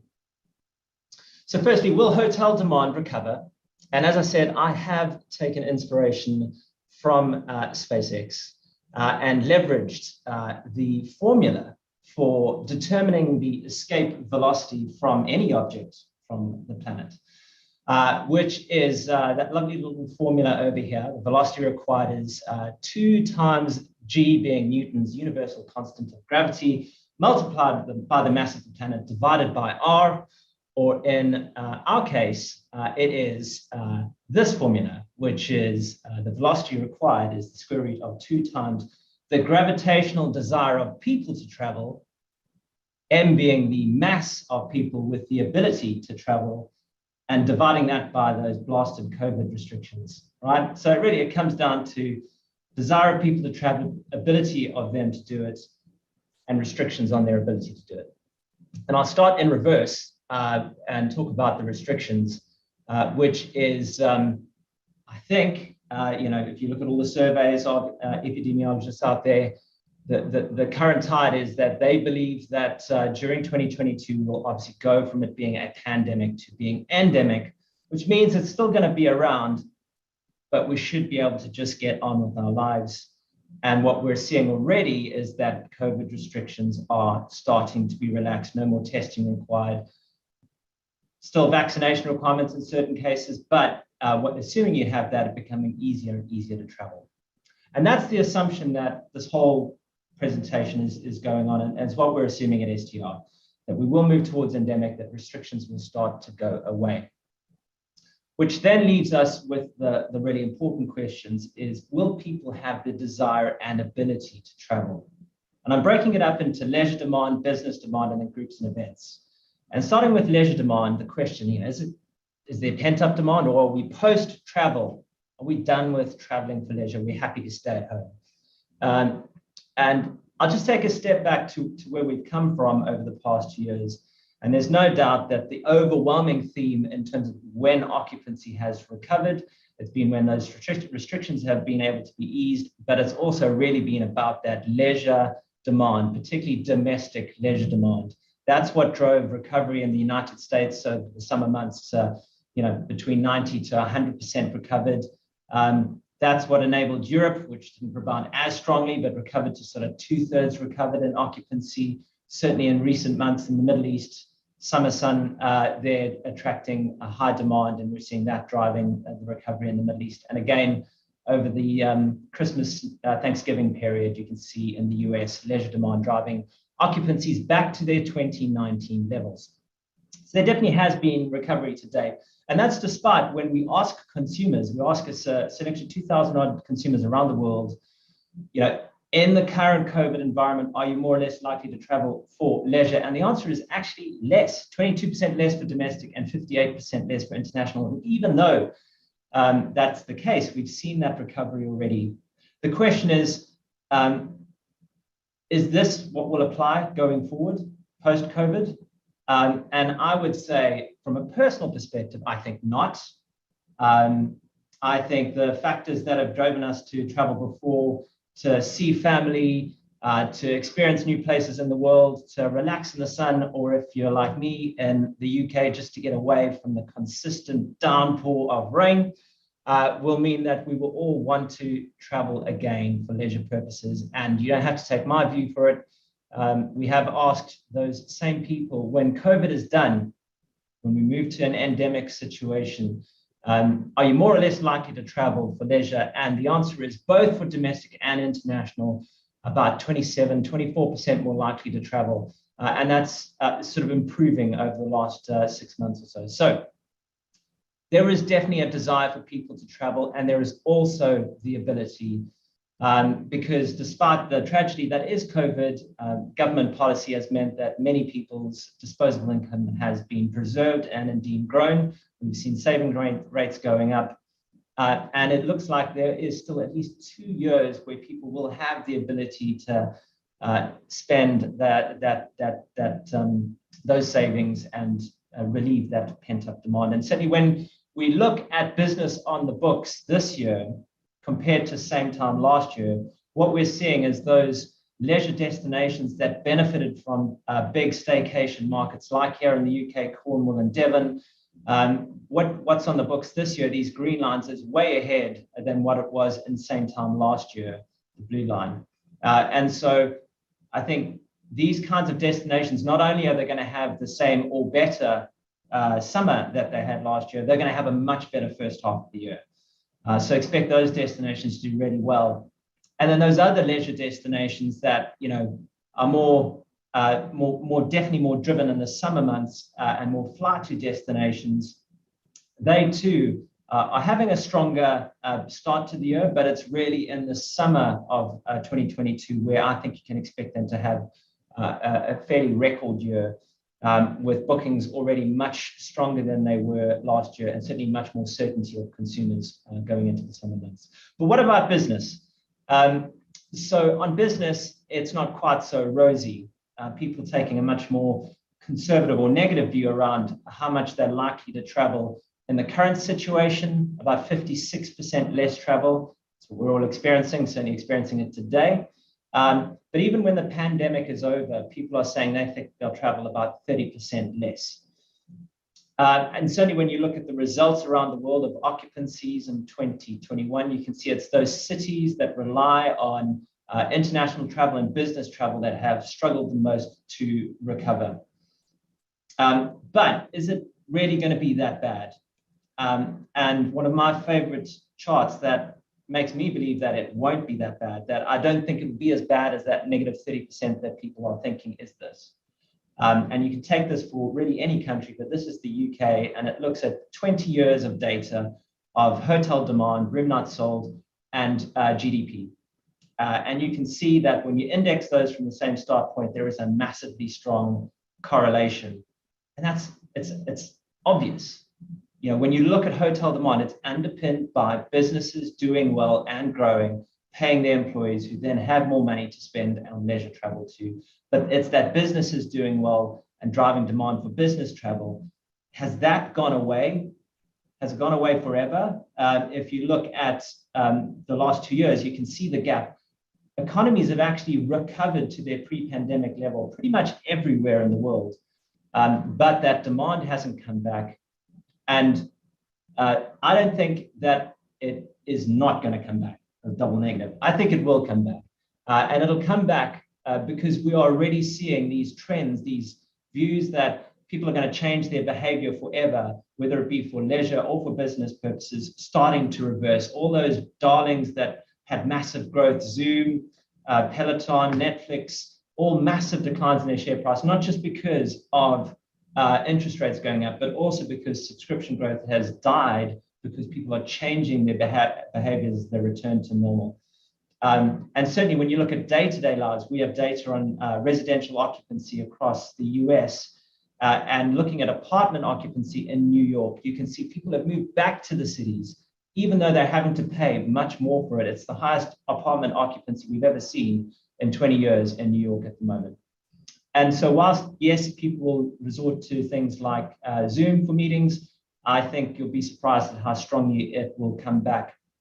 And what we've seen in the actual data in the US pre-Omicron is that weekday occupancy was already 92% recovered in the fourth quarter of 2022. And we're still in a pandemic. It was 92% recovered, and we're still in a pandemic. So I think you'll see as restrictions ease, that will come back far more strongly than I think many are expecting. Even in Europe, which is far more conservative, we saw weekday occupancies recover to 70 to 80% of 2019 levels before Omicron in those cities. What about groups and events? And I'll ask you to think about this question. Would you rather isolate or have fun with your mates? Would you rather be doing this on this now or in Vienna? I think the answer is obvious. And so yes, it'll take a bit longer to come back, but I don't think groups and events are gone in the slightest. And when we look at the actual data in the US, we're seeing that group demand is 66% recovered pre-Omicron. So October, November, December. Some slightly easier comps there, but nonetheless, over 2/3 recover whilst we're still in the pandemic. And bear in mind, and this slide is courtesy of Interslate and Ambridge Hospitality. I had it in a presentation that I was at the other day, and I asked if I could steal it. They kindly said yes. Bear in mind that for group and events demand, that there's just as much pent-up demand for events that haven't happened for the last 2 years, whether it be for personal reasons, for sporting events, or for business events, budget meetings, sales meetings. That's all going to come back in a massive way in 2022, I believe, and really drive a strong rebound in demand.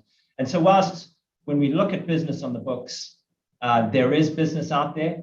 You can see these mega events, big international sports festivals, things like Edinburgh Fringe are driving business on the books.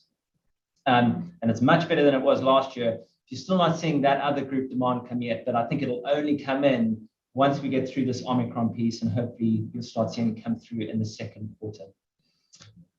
So what price will people pay for it? Well, as you all know, 2020 was actually, 21 was staggeringly good from a rate perspective.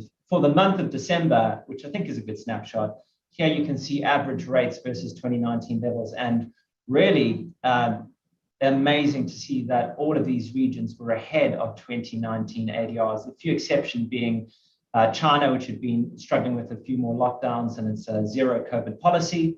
But other than that, really good and strong recovery. Middle East, 32% up.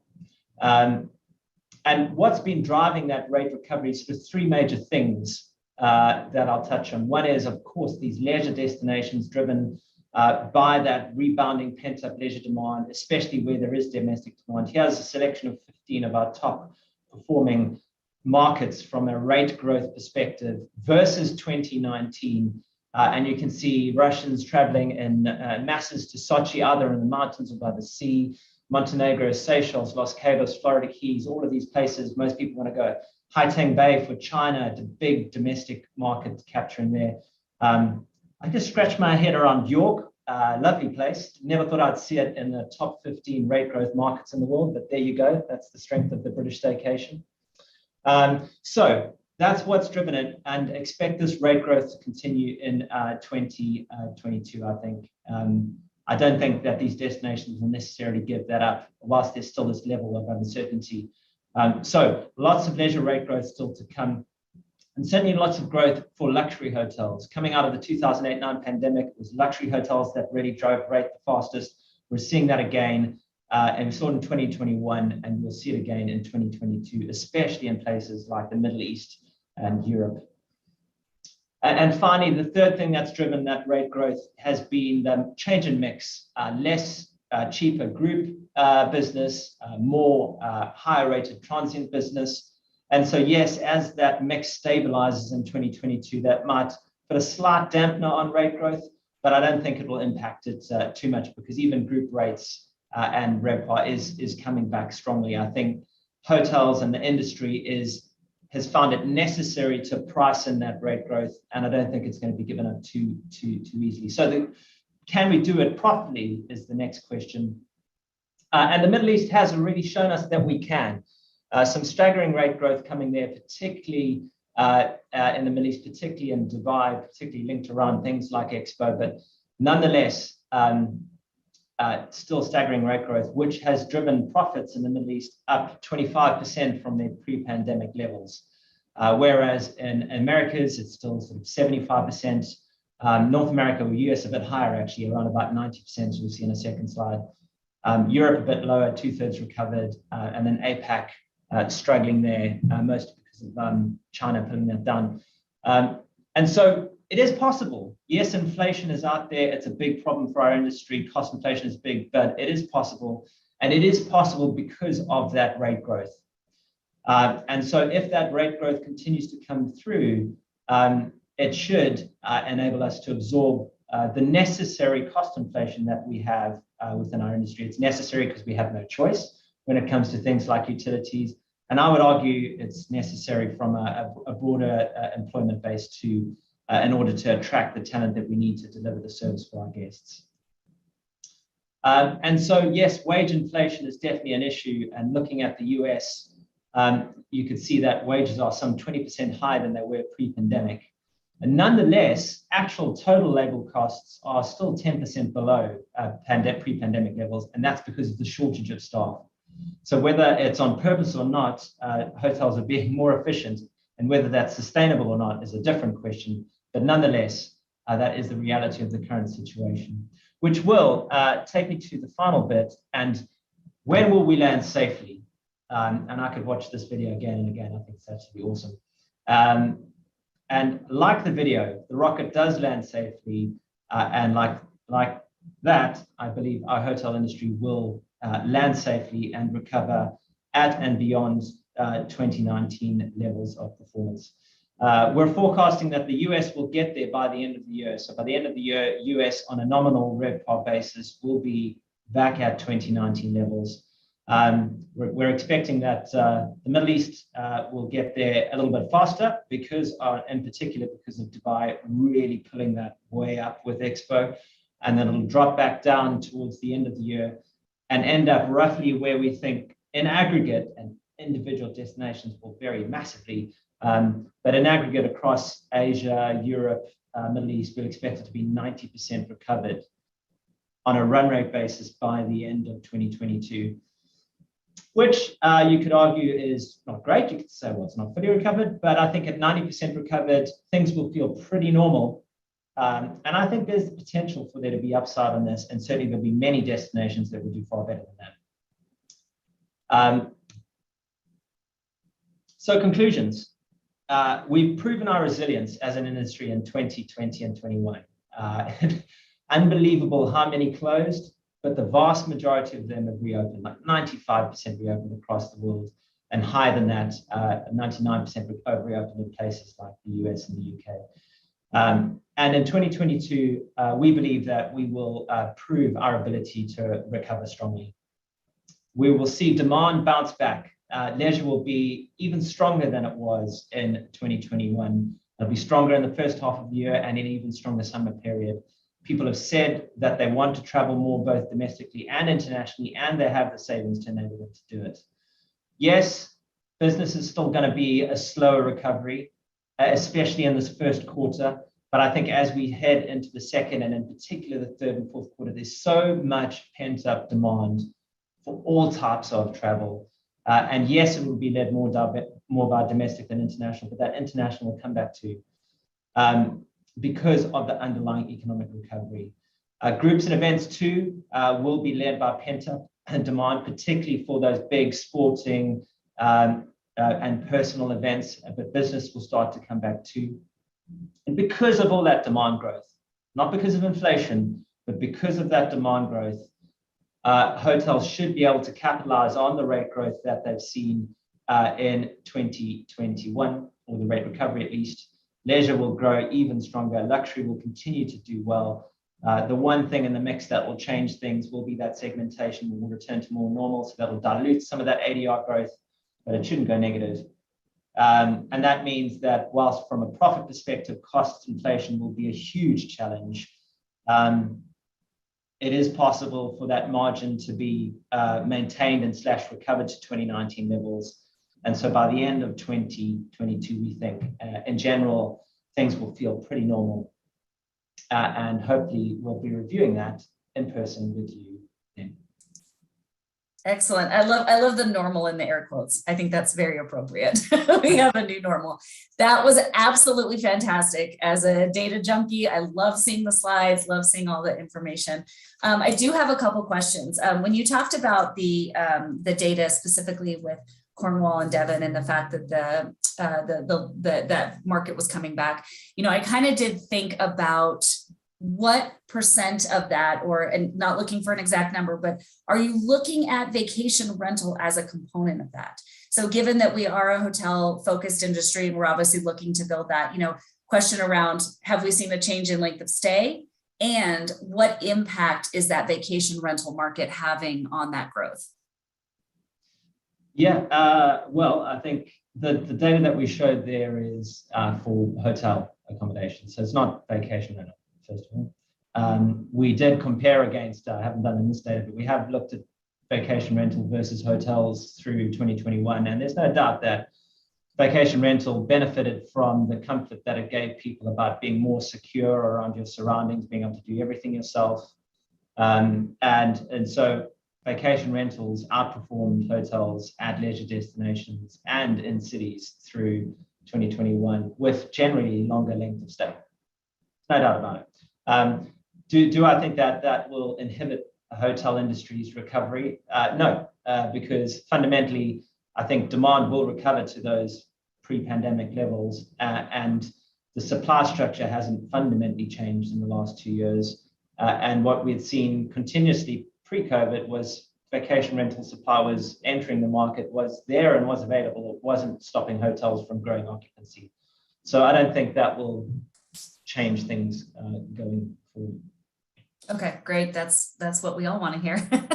And then, kind of to that point about, I think that when we saw a lot of updates in 17, 18, even into 19, there was so much development of new product going onto the market. Can you speak to, has there been a shift in that? Have those, hearing that we're about 95% open overall is absolutely fantastic. But given that we had so much development that was going to go into available inventory, what does that look like now?